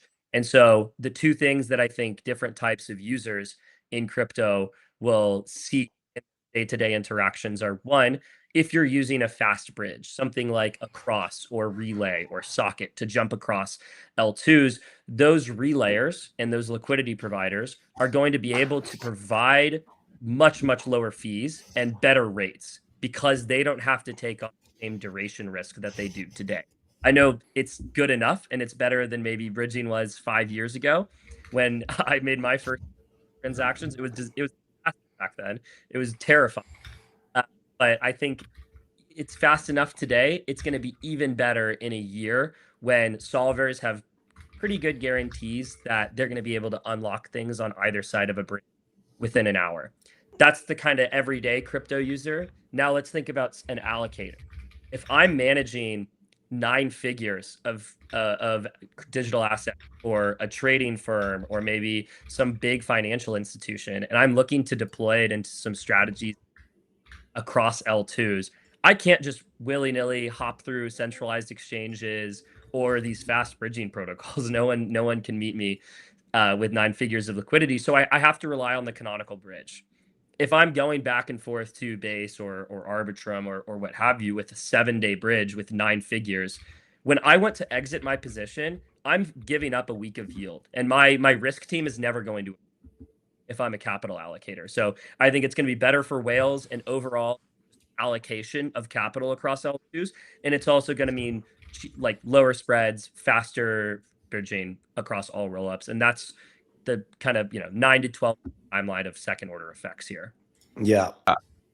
Yeah, Forrest gets at what I think is still probably the most underrated thesis in the space, which is interop is really only going to happen with ZKPs.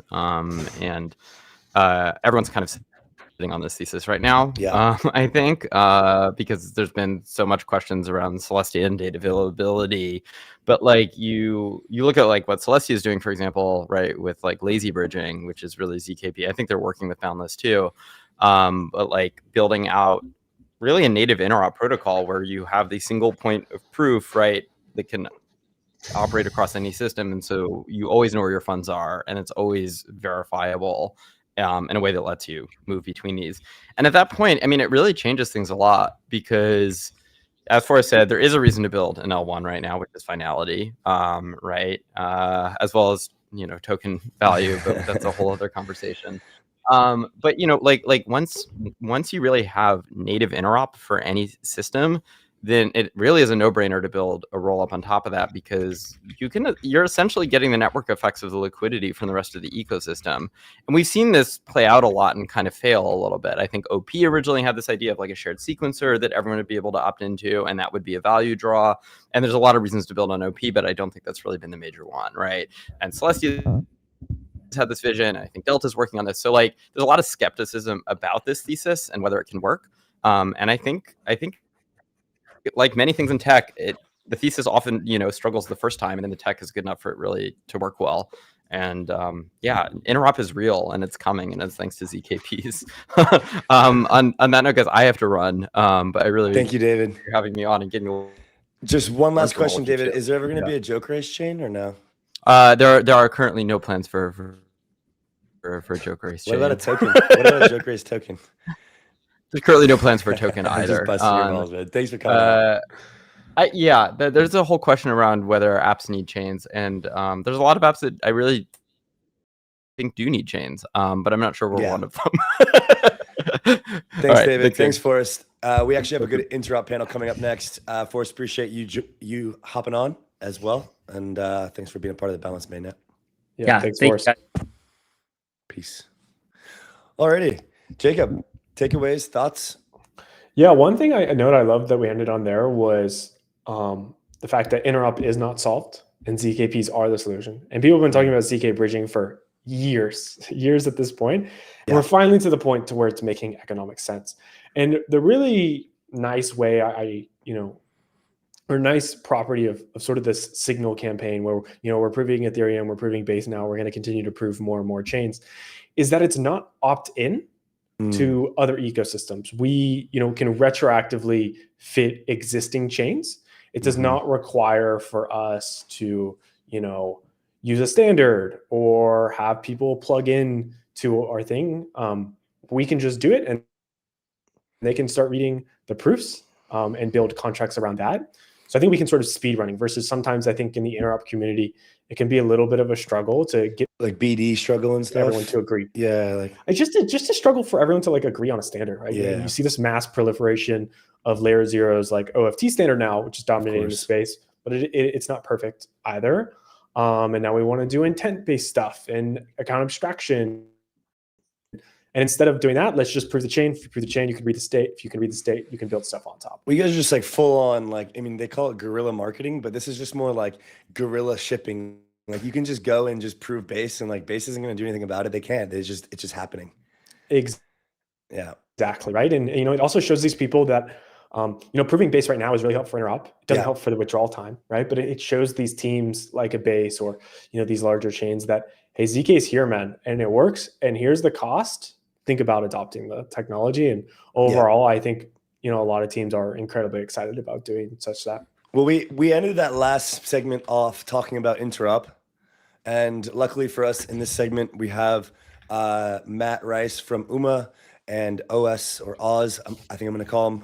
We'll have to ask him from Wormhole, and I think the topic for us is just about ZK bridging, and I think as David was saying, right, I think this thesis is pretty consensus with regards to where this interop space is headed. Fortunately powered by awesome teams like Boundless and other ZK VMs and just generalized ZK proofs. And now we're able to see that actually play out slowly. And Forrest talked about the benefits for solvers and for institutions with finality. And it was actually funny. I had the Circle CTO on, and he answered the question of why build an L1 rather than an L2 with a lot of the finality jargon, as well as just, thoughts around, generally control and their kind of client base and that sort. So without further ado, we've got Matt, we've got OS in the back. We're going to pull them up in just a moment and keep this Boundless mainnet. It's not the signal anymore. It is the mainnet stream. Jacob's got a trillion things, I'm sure, on Slack, in addition to managing a live stream, in addition to managing a semi-angry Reka. I mean, it just never ends. I mean, it's Monday, it's Mainnet Monday. Like, it's just, how could this ever end? Like, I mean, what's next, Jacob? You guys are going to be working 12-hour days and shipping the next product. Yeah, well, next is to hear about Oz and Matt, why they're bullish on ZK. Stoked. You want to open the question? Oz, Matt, welcome to the show, guys. I think it's both of your first times actually on. So we'd love to just get a super brief intro about yourselves, and then let's talk ZK bridging. Amazing. Yeah, happy to go first. Hey guys, I'm Oz or Ozzy. I lead up strategy at the Wormhole Foundation, and I've been working on this very topic for a very long time. So very excited to be here and be part of this. Sweet. Yeah, I'm Matt. I'm a CTO at Across. We also work on 𝗗𝘗𝘦𝘖 as well, but mainly for the purpose of this conversation, I'll probably be talking about Across. And yeah, we've obviously spent the last 3-4 years really dedicated to making interop really easy and frictionless for users. Beautiful, guys. Well, welcome to the show. We're celebrating Boundless' mainnet, just generally the progression in ZK. And I think to really set the stage for understanding the interop side of things, it's important to understand first some of the problems in the current space. So I'm curious from your perspectives, what are some of the bigger difficulties right now in the cross-chain landscape? Specifically, I think when it comes to working with this next generation of crypto, which is not just like all the on-chain DeFi power users, but really like the next era of institutional finance, institutional adoption, and kind of bringing this technology to a more mainstream type of user base. What are some of the biggest complexities and challenges today? Matt, maybe you can start and then Oz can follow up. Yeah, so there's a lot of big challenges. I think probably the single biggest challenge that interop faces today is the sort of, at least within the Ethereum ecosystem, is like the 7-day bridges. Like that, we run a network of solvers, and we have to sort of help them manage their liquidity, or sort of our protocol is intended to sort of help them manage their liquidity across different chains. And like the fact that they try to pull their funds, they want to pull their funds from Arbitrum to Mainnet or whatever, and they have to hit this 7-day bridge is a really big problem. Obviously, I know, Wormhole has solutions to this, as does CCP, and there's a lot of different ways to attack this problem. But I really think, like, long term, if you take the really long view, just to go with the theme that I know Jacob is pushing on, ZK being able to prove chains in real time, sort of, I think can go a long way to getting rid of this really painful 7-day bridge liquidity problem. I'll follow up there. Like, for us, I would say there are a couple of angles. There's probably scale. One is scale, and I'd say one is like complexity of having myriad runtimes across so many different ecosystems. We connect 7 different alt VMs today. By next year, it'll be 10. This is highly complex, and you're asking people to manage 10 different runtimes, multiple different chains. And if you're looking at it from an institutional perspective, you just want your maths to work. You want it to work off-chain, on-chain. I think in the near term, or sort of mid-term, the product surface and design space with ZK can broaden to allow applications that can reference state from any chain. That's absolutely fantastic. That's what we want: create a unified developer interface to enable fully programmable transfers and tailored risk tolerances. I would say also then, finality is also an issue. You've got myriad across all those different chains. You've got non-deterministic chains with fast finality. You've got slow finality. You've got heavy infrastructure costs all around. I would say infrastructure cost is also like prohibitive for integrators as well as interop. So a lot of these factors all come into play. Guys, I'm curious, right now, there's a certain set of user behaviors and liquidity flows happening on chain, and they exist within this paradigm that you guys describe with the challenges that we face. Right, a lot of us, I've seen Relay has had some weird draining issues recently. I've seen, that's not their fault. I've seen other, people complaining about wait times. I've seen aggregators have issues. Things get like, there's just a clunky still UX, but it's still better than, and far better than it has been in the past. And I know this because my dad has been operating on chain recently on DeFi Llama's meta aggregator, and I had him trading on it in 21 when, before the merge and when gas was still high and, transactions were failing. And it was just, he was like, this product sucks. And now he said to me the other day, he's like, wow, Ethereum's gotten way better. Like, it's like way more, DeFi Llama works now, like way better. I'm like, okay, that's cool. Anyway, when it comes to actually seeing user behavior change in an environment where ZK, is much more proliferated in terms of interop, how do you think about where liquidity will actually flow and demand will, be driven towards? Like, is there a certain type of liquidity flows that you would expect that would change as a result of having faster finality or cryptographic guarantees? How do you see like a post ZK interop world?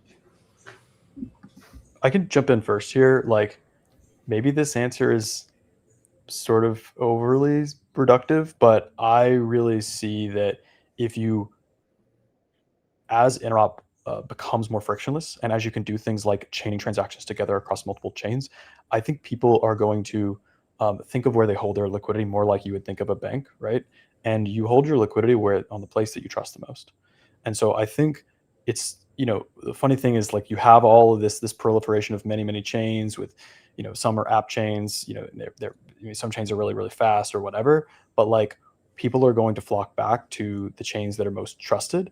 And because they can get their liquidity to those other chains really, really quickly and really, really cheaply. So it really, the most hardened consensus protocols and the chains with the most TVL are sort of there's going to be a lot of sort of power law distribution of where liquidity is held, even though there's tons of activity on the other chains, right? And so I think you're going to see more of this sort of splitting of where people do stuff versus where people hold stuff. Sort of my rough thinking. I think a great example of this thesis already playing out is, for the first time, sort of a new thing that's happening are these like pre-market perps on Hyperliquid. That is a very specific product that they can offer, and is unique to the space. And what you're seeing is people that are traditionally in the Solana ecosystem, second largest system by TVL, users, liquidity, whatnot. They just want to bridge over to Hyperliquid for 6 months, or not 6 months, 6 hours, trade this pre-market perp for half a day, and then come back. We've seen it 3 times now to where you saw close to $1 billion go over to Hyperliquid real quick and then come back. It happened with the Pump ICO. It happened with the Plasma ICO, which is currently happening as well. And then there's one I'm forgetting about. So you're already seeing Matt's thesis, right, playing out. And if we can ZK prove both of them, then it's going to make this process a lot more frictionless. To route over from Solana to Arbitrum to Hyperliquid is just not very fun right now. Yeah, I'd probably second that. I think in terms of like mobility, and I think in the crypto space, we're very good at having this kind of very virtuous connection between like user experience and user demands and where the tech starts to go. And we've seen faster than finality fills being like a huge space, which is fantastic for the user experience. We're creating margins on that front. We're creating market forces there. And to be in a space where we can start to reference state roots across different chains, I think we can start to rival the kind of per application submission patterns that we've become used to, and have a foundation for trust minimized application interactions, which will ultimately, I think there's one on like the kind of UX front will improve like greatly, like the guys are saying. And the other one is I think it really will unlock a lot of institutional flows, and it will unlock a lot of off-chain data to become on-chain. Right now we're seeing like for interop, about 75% of all interop transactions on our side are token transfers. So it's all about tokens, but we're seeing the amount of arbitrary data transfers go up and up over time. And ZK will also have a huge part to play in this in terms of transmitting high value arbitrary data. Right now we're starting with kind of like off of Ethereum, we're able to match the same velocity with reaching the milestone of per block time scale proof generation on Ethereum, which is fantastic. As we start to kind of reach that for other chains, I think we'll start to see high value data flow at the same speed that we're kind of used to. So I think that's going to be really interesting. Yeah, I'm curious, when Wormhole is interacting with some of the institutional partners, I think that you guys are working with Apollo with their ACRED product, as well as some of the others. When you're thinking about the impacts of moving towards a more kind of ZK based operating system, and I've talked to Robinson in depth about this as well, where a lot of bridges just are essentially asset issuers at scale. Now you can't really call yourself that, and I don't know if you want to describe yourself as that, but essentially bridges are basically the equivalent of a asset issuer at scale. And I'm curious, when you guys are thinking about the institutional framework of actually moving crypto assets from different chains, also on and off, in terms of on crypto rails and off, how do you reconcile with their needs in today's era, and then how do you imagine that their needs will be better solved if there is ZK? And if it's just finality, if it's just kind of like the similar stuff, that's okay. But I'm just trying to get a bit more of an understanding as to what their like true cross-chain or interop kind of requirements maybe or needs are, and how you guys are fulfilling those, and how ZK could help.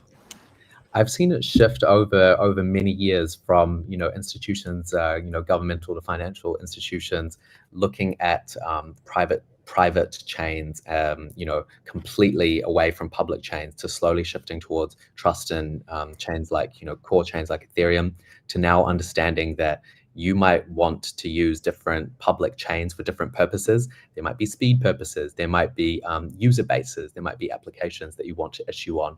You might have specific reasons for going across those chains.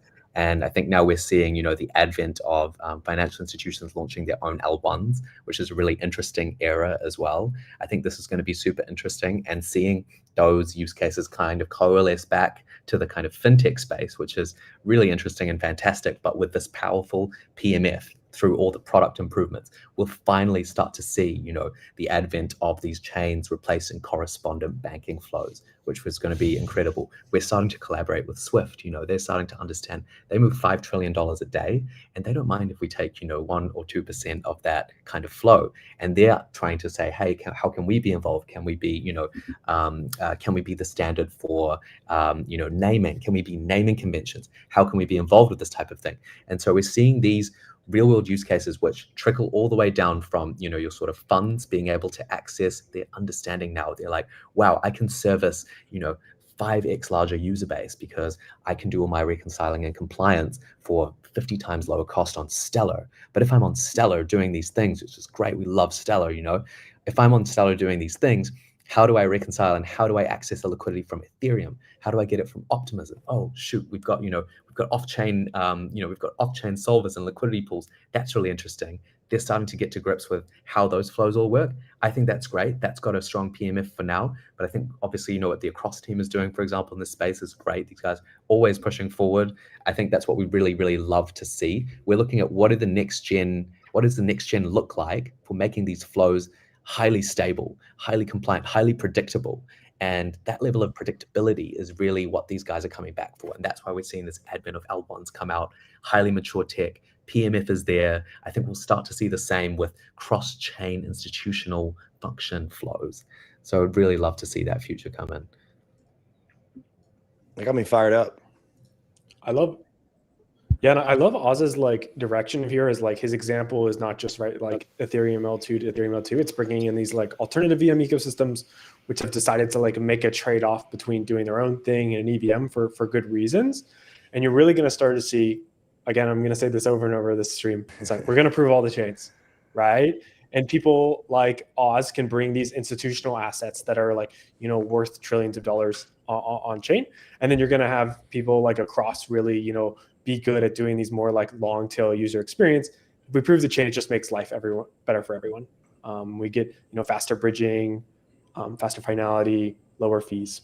Yeah, Matt. I mean, I had originally thought that ZK was going to be a threat to interrupt models like Across, but have came to quickly realize several months back, if not, I think it was at a conference. I asked I don't know who it was, but basically, and even earlier, Forrest mentioned that it's just super impactful for solvers in terms of, duration risk and just being able to execute better with knowing that there's a 7-day withdrawal window on a lot of the optimistic rollups. Obviously, products like Across are very, very useful. Given the state of ZK as it is today, I'm curious what timeline Across is operating on with regards to implementing some of the work that Boundless and some of these other teams have built to make your system better. Realistically, is this a multi-month thing? Is this a 2-year timeline? I know I'm asking the dev for a timeline. It's like a ticking time bomb here, but give us a bit of your thought process as to how you want to build this out. Yeah, I mean the technical timeline here is negative 3 to 6 months because we are already using this tech, right? Okay, we're already using proof systems in a small way and Across for some message bridging to L1s. So we care a lot. Obviously, we care a lot about making sure that relay repayments are secure. And so we want to go further than trusting a few signers on some multisig somewhere to sign off on it. We want to make sure that we have an actual proof that says, look, this thing happened on this other chain, and so you can make this repayment. And so our vision here, so far, we're using this in a limited way and Across just where we absolutely need it, where we don't have a canonical bridge. But we see this expanding everywhere. We want to be using this as much as possible and replacing sort of canonical bridges as much as possible with this tech, because there's a few reasons why it's really, really beneficial for sort of smart contract developers. Every single canonical bridge, even amongst L2s, but even some L1s have canonical bridges. And I think Oz was sort of referencing this before. They have their own sort of interface, and you gotta deal with their own the way their particular bridge works. And some of them you pay ETH, you pay ETH on the front side. Sometimes you pay gas. They're all different, and they create complexity for smart contract developers. If you just have one interface where you say, look, I have this ZK proof that I'm gonna interact. I'm gonna use this ZK proof to prove the origin chain in every place. And then you have sort of the same interface for sort of making a send on one chain and then doing a receive on the other chain. And you just have to have somebody submit this sort of, proof when you want to do the receive. It's really, really powerful. And we've already seen this sort of on across, our V4 architecture. We've already seen this sort of dramatically, improve our scalability, because we can just roll out to so many chains much faster because it's the same interface. We just deploy the same contracts everywhere. No audits, no nothing. We have the same contract, same proof system, no matter what chain we're going to. And so ZK proofs, I can't give you specific timelines, but like as soon as possible, we want to get this, into our protocol, because we think it's just a really, really powerful technology for scale. Beautiful. Well, Matt, Oz, we appreciate you guys joining the Boundless mainnet stream today. We're celebrating ZK. We're celebrating just the growth of, obviously, the Boundless team, all the work that you guys are doing together on the interrupt side. Thanks for joining. It's been a pleasure. It's been short but sweet, and looking forward to the work that you guys are both doing on the interrupt side, Wormhole on the institutional front, across much more on making it better for all of us on-chain users. Guys, thank you so much. Thanks, Joel. Peace out. Bye. Well, that was the interrupt section, Jacob. Probably one of the most important parts of the ZK, like the entire ZK puzzle. Curious on what you think is the biggest unlock of proving the full Ethereum consensus when it comes to interrupt. What is this going to enable for us? Yeah, it's going to end up being, cheaper, faster bridging from, it's sort of, you can imagine as like a sort of outbound signal from Ethereum. Cool thing is Ethereum is sort of the hardest one to do. You have to check and like verify 1 million BLS signatures in ZK, which is expensive. Good thing we raised quite a bit of money to do that for the foreseeable future, which is really nice. And then, we're going to start doing it for more and more chains. And you can really like sort of imagine that, every chain you prove, you now have like an outbound gateway to every other ecosystem. So, we're proving Ethereum right now, we're proving Base as well. Now, if I just post that proof to Optimism, I, as an OP developer or bridge or solver, can read both those chains in a trustless way, which really starts to illustrate how we're going to do it. Now let's prove all the chains. Okay, now I can read the state of any chain, any user, any transaction, and sort of act over that state. And it's going to make Ethereum much more interoperable with the other kind of L1s, as well as solve that finality issue for some of the L2s as well. Yeah, I mean, it's like, a lot of time people are talking about silos of like L2s, right? And I think one thing we can expand on the idea is that ecosystems are siloed.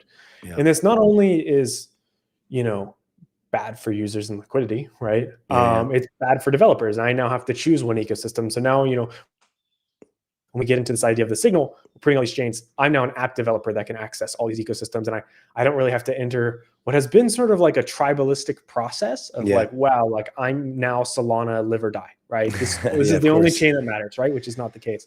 Or Ethereum live or die, or Avalanche live or die, or Cosmos live or die, and all these things. You can just build an app that interacts with it all. And not only will that be a better app, more efficient, will be a better experience, faster go-to-market, a lot of things. Well, we've got your core dev, Victor, coming up. We're going to let you introduce him. We're going to bring him up. Victor is looking proper fresh in his place. Big day. I'm sure this guy's not been sleeping.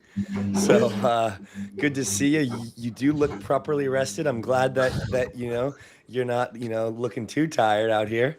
But welcome to the show. Welcome to the Rollup. Welcome to Boundless Mainnet Day, obviously.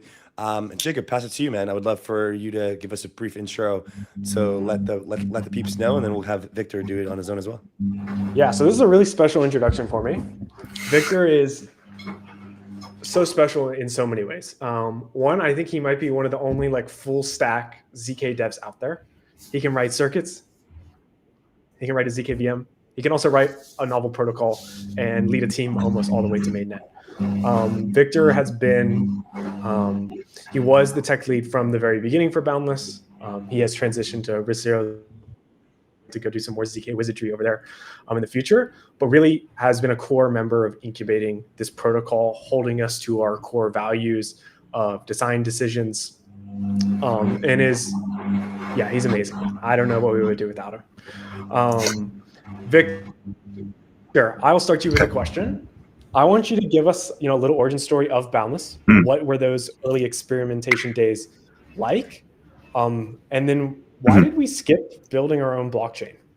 Which is, absolutely. typically a popular decision nowadays that we, went away from. Yeah. So I guess the design that you see now kind of was not the original kind of idea. Although maybe you could say that it kind of is a synthesis of a few ideas we had. So when it started out, we were kind of unsure what path to take. We actually ended up just splitting off into 3 teams that explored 3 different paths simultaneously. We kind of called this like Trident internally.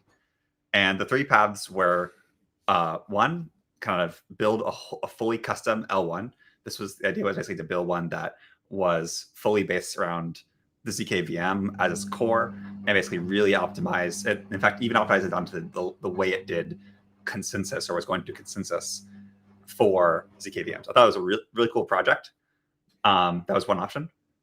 Option number 2 was basically to, go to a rollup provider and spin up like an ETH rollup, and basically then tune it just by adding a few precompiles and other tweaks to make it kind of like a customized rollup, and use that as our market basis. And option number 3 was deploy a smart contract either onto L2 or onto Ethereum mainnet. We ended up doing was kind of a combination of the second 2.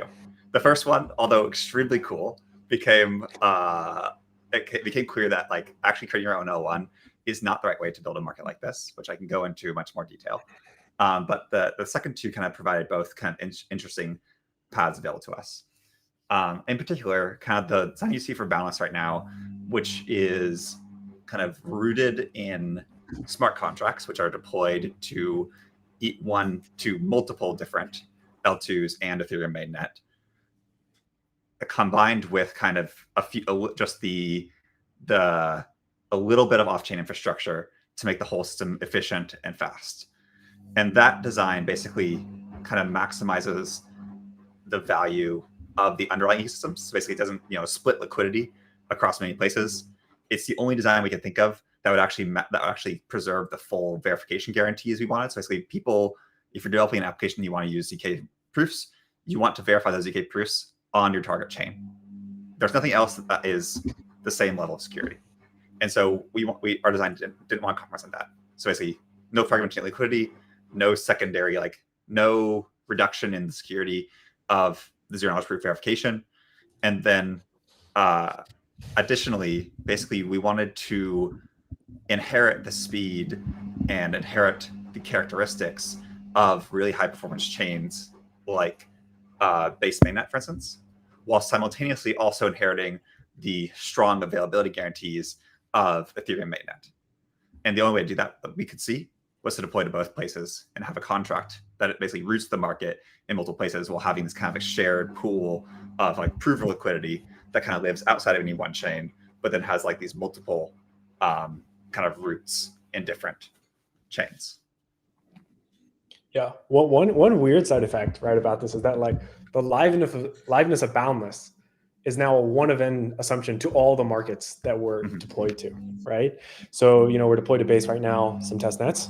That's our trust assumption. We'll deploy to Ethereum quite soon, and then to many more chains following up towards the end of the year. And now the market is not just on a single person, right? It's actually on all of these chain operators, to where the market only goes down if Base, Ethereum, other L2s, other L1s go down, which I think is incredibly cool.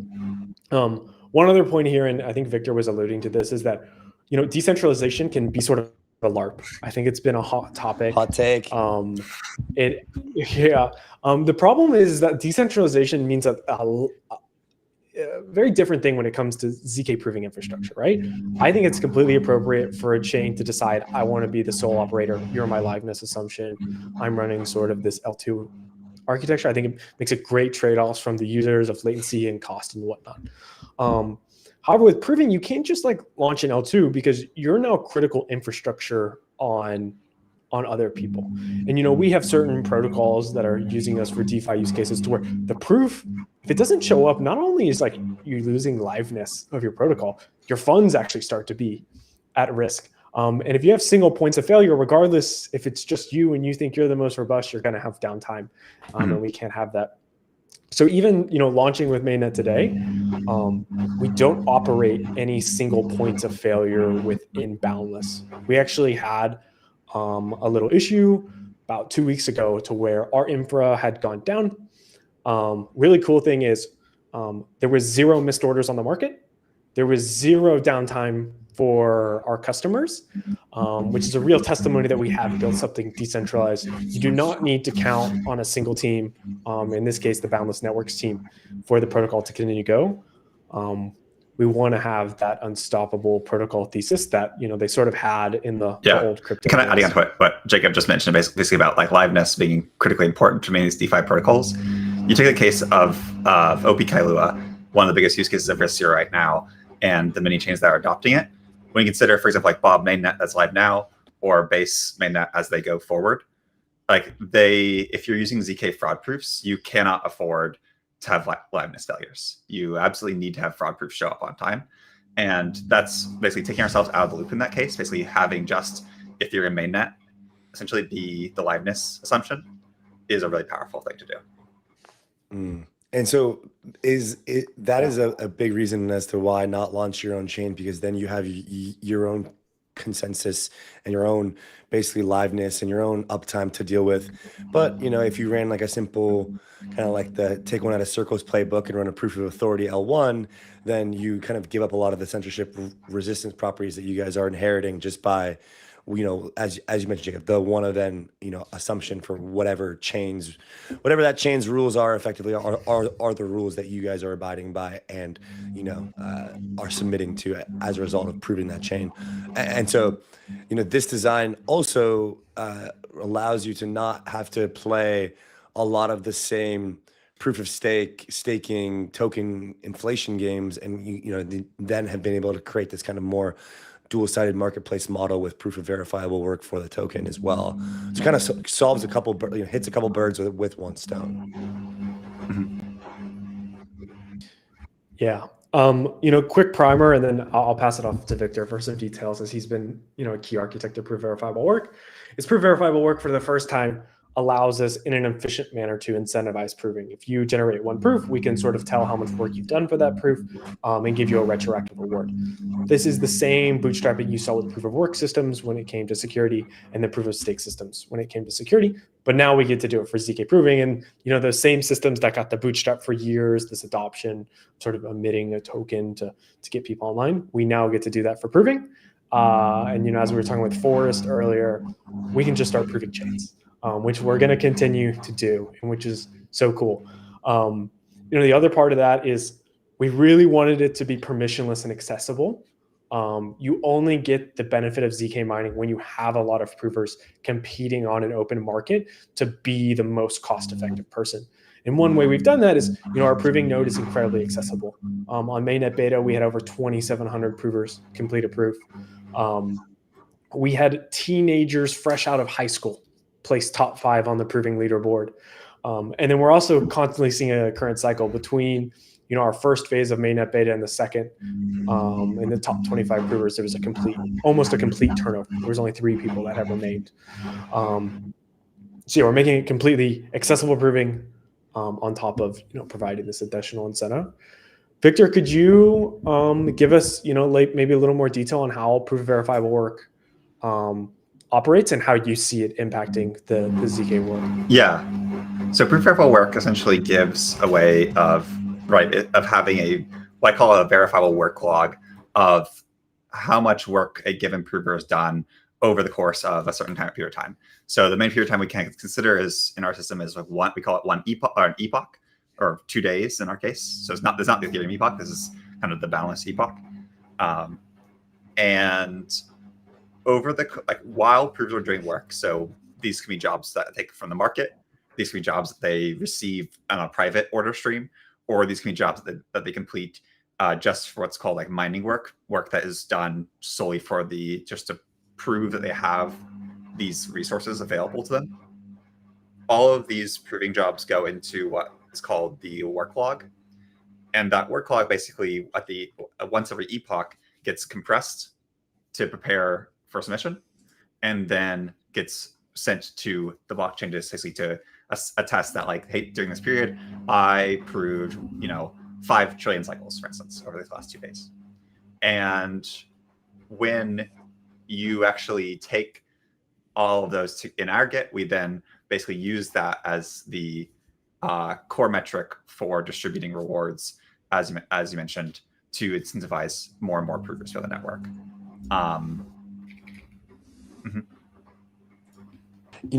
Victor, I'm curious, what are some of the features that we haven't really talked about too much outside of proof of verifiable work? I mean, if you want to close that loop, I think you did a good job.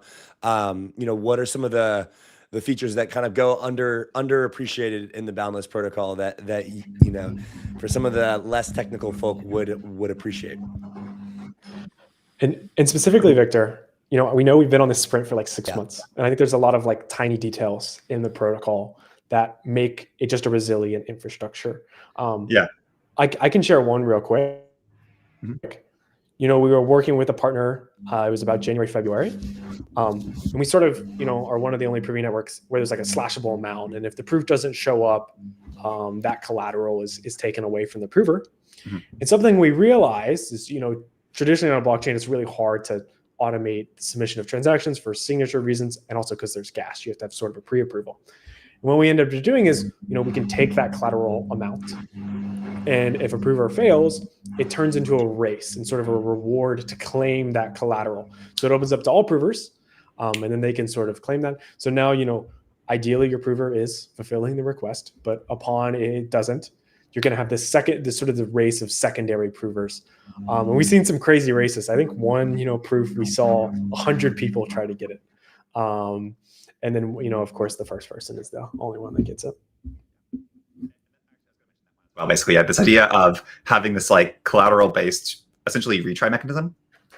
We went back and forth on many different ways of doing retries and like ensuring high availability. And this is the one we landed on that seemed both very simple and very automatic, and also quite effective. And we saw that through the course of the Mainnet beta, where we had extremely high success rates, often 100% for days in a row. And the reason for that was not because a proof, like the first prover to lock a request in, which is completely permissionless. So there's no way to like guarantee that a given prover is actually going to be able to deliver. And of course, with kind of incentives at play, people often lock things that they can't actually deliver on. But this mechanism, basically, when they locked in, they committed, let's say, a 20 USDC in this case. Now it's ZKC on Mainnet, but they committed those funds. And when they failed to deliver, then there's this bounty, like Jacob was mentioning, and we saw a very reliable delivery of proofs from high quality secondary, like basically bounty provers, you might call them, people who are looking out for these missed requests and fulfilling them. So I think that mechanism is something that we took a while to land on, and I think in the end works quite well. Of course, there's always room for improvement. We're looking forward to seeing the live, as Mainnet goes forward, seeing, as the market progresses, people learn new strategies, people optimize further and further, both reducing latency, reducing costs, increasing reliability even further is going to always be our goal. Another feature I'll mention as well is that actually, because of the way it's structured, we have the ability to ensure that at most one transaction ever occurs for a given request. Basically, in the minimal gas mode, basically a request can basically be propagated off chain. We run one example of a way to broadcast requests to all provers. The prover can choose to take that request, fulfill it, and then submit it as part of a batch. So a single Gross16 proof that amortizes that large verification cost across many different proofs. And then in that single batch of proofs, basically they include requests that were never before seen on chain. The reason this is very important is because obviously every on-chain transaction has potentially significant gas costs, and minimizing gas is extremely important to ensuring that the market doesn't just work for super high value ZK proofs like ZK rollups, but also works for smaller ZK proofs that might only have, you know, $1 or $2 worth of value in total. So that if you really want to bring costs down, you have to minimize the amount of on-chain interaction. And even though our trust assumptions are all based on the EVM itself and basically based around this core smart contract, we're able to fulfill proofs on the fast path, like the cost optimized path, in one single batch transaction, which is, I think, also pretty cool. Yeah. And to put that into context of like how much cost we're sort of talking about is a token transfer is about 20,000 EVM gas. A DEX swap ranges anywhere from like 180K to 270K. Our best case scenario here is just 35K EVM gas. We're practically at the cost of a token transfer for getting your proof on chain, in which something we didn't touch on, we can now do like an automatic callback to where we deliver this proof to your chain and your protocol on whatever chain you're operating on, to where you don't even have to run info for that. So you're really depositing ETH into a smart contract, hosting an image somewhere, which is, you know, sort of a URL, and you now have proving infrastructure. And really to get down to those, like that 35K number, to get down to that level, you do need a lot of amortization. You need a lot of like people on the market together to kind of pool that verification costs, which having like Boundless already hitting in beta north of 60 trillion cycles a day. Basically, we're showing that basically by going decentralized first, we are achieving that level of like proving liquidity, and you know, in mainnet, it's only going to increase. Victor, man, I really hope that you find yourself some rest in the coming days, man. I have a feeling you've been in a dark room with Claude code up in one tab and some Rust in another and a Slack in another, and Jacob's in your ear because Shiv's in his ear and Brett's in his ear and everyone's in Jacob's ear, and then he's coming to you, and it's just madness. So congratulations on the launch, Victor, and really great work that you've done for this space and just pushing the entire ZK sector forward today. And this is the culmination of a lot of years of work, but you know, I hate to break it to you, buddy, but it's starting all over again, so the job's not finished. I appreciate you joining and sharing some insights today. Absolutely. Yep. Thanks, Victor. Thanks, y'all. Thanks, Victor. Bye, man. Yeah, man. I mean, there's just a lot going on behind the scenes, isn't there? Yeah, it's like sort of a shame because we've had all these like sort of technical innovations. And I feel bad for the engineers because, you know, they spend a lot of time doing this. They build really quality, and we just haven't had to talk about it because we've been going so fast. We're definitely going to talk about it, but, you know, the culmination of all the work is you get your proofs for very cheap, and you get them all the time, which, you know, partners are already starting to feel. It's really sick. You know, ZKVM benchmarking has been an absolute hot mess, right? It's like, oh, I can prove this Fibonacci sequence faster, or, you know, my prover is, you know, faster on this like 300 gigabyte, 10,000 core CPU machine, right? And those days are gone, to where what really matters, you know, if you're actually taking ZK seriously and going to production, is you should be asking about operating cost and proving cost. And markets never lie, man. I can just send you a link to the market. You can look at the price. Other competitors can send links to their market and they can look at the price. And there's no arguing about that, right? The market will decide the price. We want to keep it open. That's the beauty of these systems.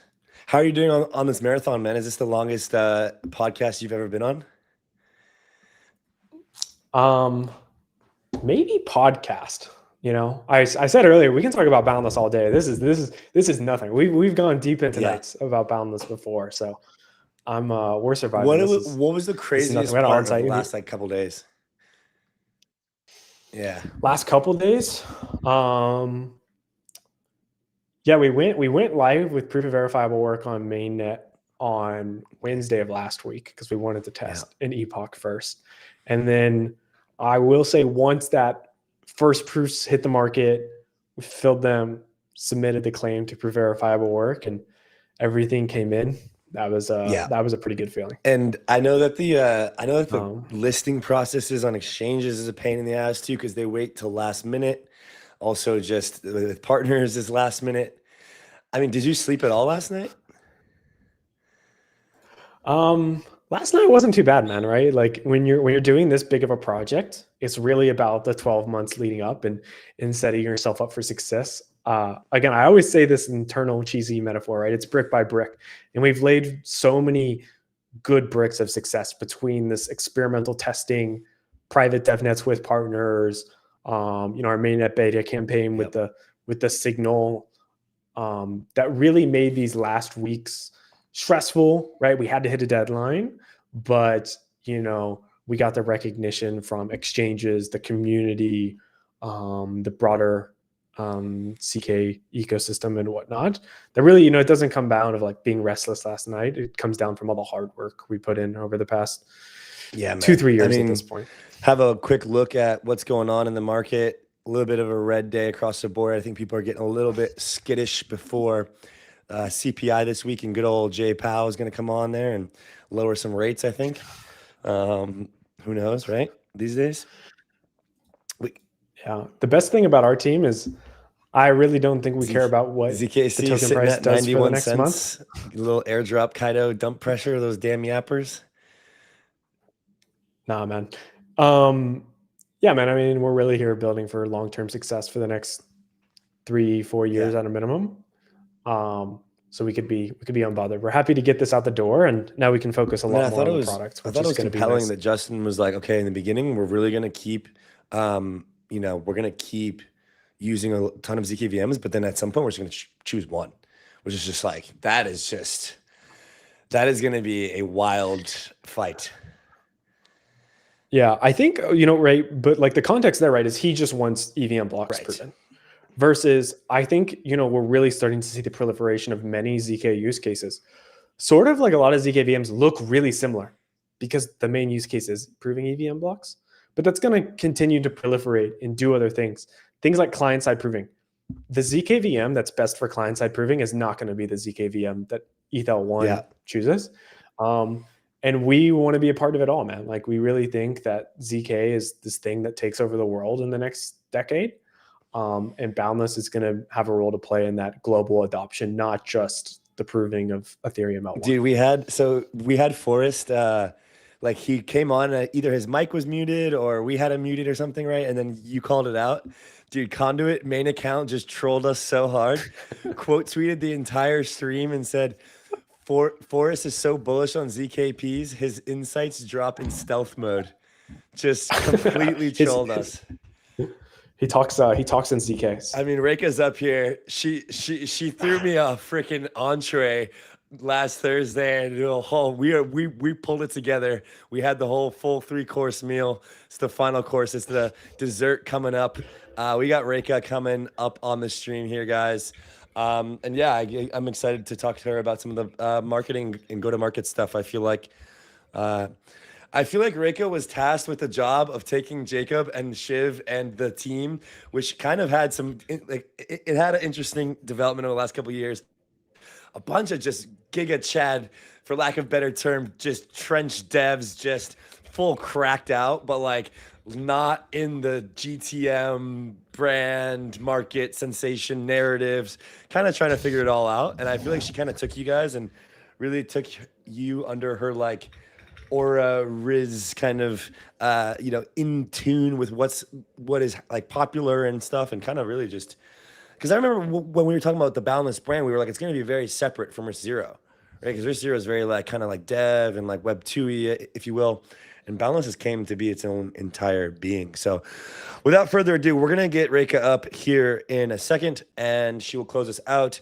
Reika.eth, welcome to the show. It's good to have you. Let's do a triple check of audio here. I will not hear the end of it if your audio is not working. Hello. Hey, how can you hear me? I actually can't hear her this time, Jacob. Can you? I can't either. No. Team, what happened? Hey, while we figure that out, I'll give. Oh, she's back. Oh, she's here. Okay, we did do exercises, jumping jacks in the back with the audio before. It was Yeah. Yeah. Yeah. Definitely. It's a lot going on here. We have built a system from scratch, and it feels more like a product business nowadays than it does even like a media company. But Reka, it's your first time on the show. Who's Reka? How did you get involved in crypto? You have a cool story. Tell us a bit about it, and then let's get into some of the work that you've done. All right, beautiful. Thanks for having us on the show. Thanks for also dealing with our short notice. And No, we love you, Reka. I do be running a tight ship. Thanks for accommodating. Yes. I'm Reka. I am the director of marketing at Boundless, which is the universal ZK protocol that makes blockchains internet scale. It's been a really, really interesting journey. I got into ZK quite late, I believe, compared to the rest of my team, who I consider experts in the field. It was last year for me. Before that, I've been a veterinarian and a startup founder, and then a crypto app builder and founder, and then I ended up here. I wanted to build something that lasts and not just one cycle, and a solution that's truly universal, because I do think crypto was lacking that glue, and I really was sick and tired of seeing and experiencing of the silo building. And I know there's benefit to it and there's a reason it happened, but I really believe we should stop doing that. And there has to be a solution to help with that, make that a beneficial thing for us to do. And I didn't see any other way than ZK. So here we are. And I started working with the team in November. It's been really fun. And yeah, you're right. I joined the team at Bridge Zero originally. Bunch of devs just deving around. Yeah, but they're really like the smartest people on the planet. And, you know, I've been in many rooms in the medical field and every other place, but they're so nice and so smart. But I was tasked with something of taking a technologically insanely advanced team and product into the landscape of crypto and make them cool and make people like them and believe that it's cool, because it is groundbreaking technology. And I have proof of that. Everyone has proof of that now. But it also, you know, it's not just having a good product, it's also having that good product be shown and heard. And so that was my job. And I have a wonderful team who's helping with me and doing this. And I think it's going pretty okay. And beautiful. Okay, so there's going to be some people from like Safari Club who are going to see this question, maybe some other marketers, people that really are curious about GTM. I mean, I've seen so many metas go by of like different, you know, types of points and then airdrops. And then, you know, 𝘠𝘳𝘠𝗧 obviously came in, and there's just like a nonstop change of ways to go live and launch Mainnet, which typically is either like a chain, a token, or both, or one, you know, one of the two. You know, when you have just, you know, you've just gone through this process for the last like 6-ish months, what were some of the biggest wins that you had, and what were some of the things that you learned from along the way that maybe didn't work out so well that you would have changed going forward? One of the biggest wins is we tried so hard not to have a point system, so hard. And we didn't, and it turned out great, because point systems always end up so messy. It's really actually so hard to avoid not having one.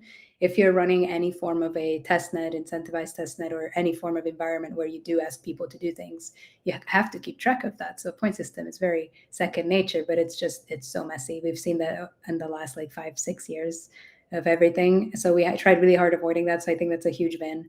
Otherwise, I think we're really special in building momentum and thinking about basically up until today, this whole moment, and making sure that based on product roadmap, our go-to-market matches that. And we have a constant growth cycle of attention and interest and knowledge, more importantly. So everything we've built through 𝘠𝘠𝘠𝗧, that was just one part of the cycle. We did have our manifesto launch, our white paper launch with the reader website that people could copy paste things from, and that would be made it into social campaign. Then this whole signal where we had 20+ teams collaborating with us to provide this open source good that you guys talked about quite a bit today, and then making that its own thing instead of just ours, because that is really important. ZK is doing that, and Boundless is the forefront of that. So naturally, everything that we're launching has to replicate that mentality. And I think we're doing really good at that. And I would really advise teams to think about separate moments that build up to one another and teach about each other, or one of the launches that you're doing is pointing to the next one, and everything's just a stepping stone basically. So you have to do many things. It gives you way more labor, but we've learned today that we're overachievers in this whole team, and we like working a lot, so that's okay. And then what I would change, honestly, not too much. I would have maybe cleaner sheets in terms of the spreadsheets that we were using. It was like last minute cleanup sometimes, just when we were keeping track of stuff. And there are things that I would do sooner. And honestly, sometimes I would just be a little bit more straightforward with my own team and clarity on what things are, because sometimes things took longer to figure out what we even want to do. And marketing and generally everything forward facing and external is in the position of we're kind of squished between product and ecosystem and the executives, and kind of having to navigate all of that. I would love to go back and be a little bit more mean. I think I was really Well, nice. Jacob, that brings me a good question for you, right? Because often, brother, more mean. dude, yeah, exactly, right. I mean, trust me. I mean, I'm in the Slack. Andy, if you think you felt pressure from Reka, okay, well then I have a question let's for you, change Jacob, right? jobs Because like Reka's perspective and marketer's perspective is always like, okay, we have to, find things to talk about while product is building, and like we have to like keep people interested, and then Jacob calls Reka and is like, hey, timeline's 2 weeks later, and Reka is like, well, my announcements are all lined up, yada yada yada. And so it's kind of like this never-ending balance between product and marketing. So Jacob, how do you manage a marketing team from the product side well? Like, how do you kind of, yeah, like just curious, like advice for other product people, like how do you manage that relationship?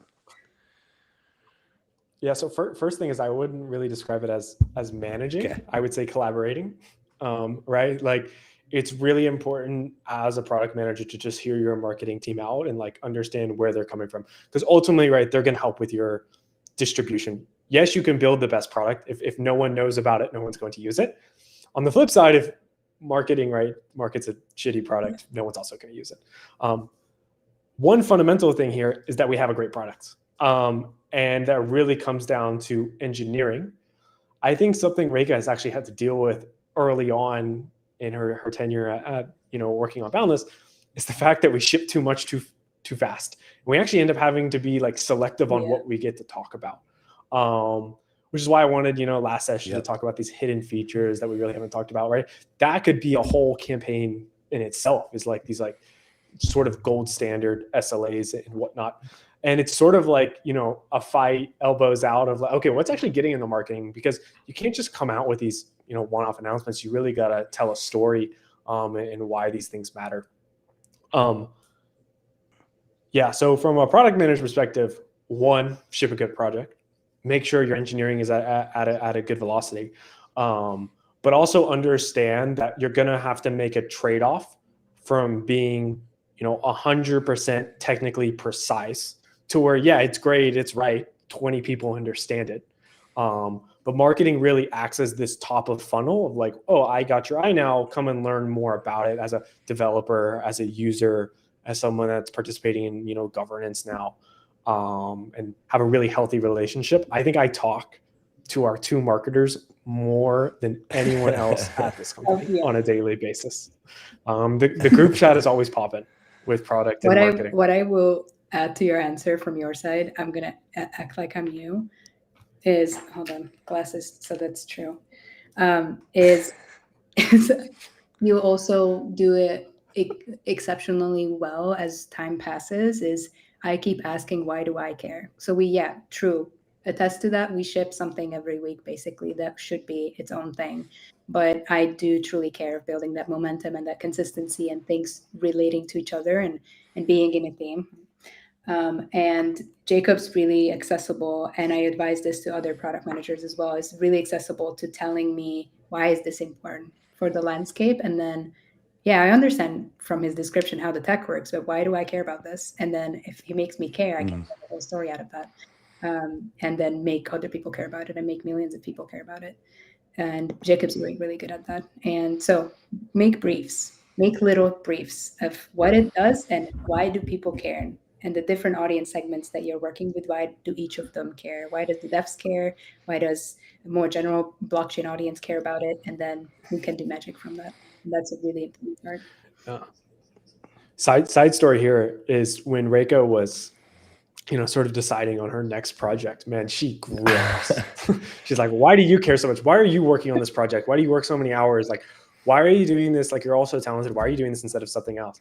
And I will say, the moment, right, like we sort of convinced Reika and made her care about this problem and what we were building, I was like, damn, we might have something here, lads. Yeah.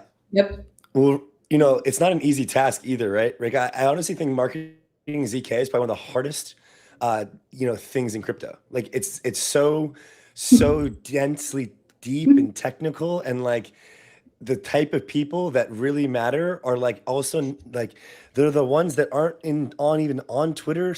They're like on governance forums. They're like in freaking GitHub repos. It is a whole nother, I mean, maybe you could just give us some quick like tidbits onto like how to make, for lack of a better term, very nerdy stuff really cool. Like how do you flip the script on crypto as a whole? I think as an industry, we kind of have a perception problem, broadly for many reasons. But I think specifically one core issue that I think a lot of us in the, deeper in the space want to figure out is how to, from GTM, how to make this stuff cool.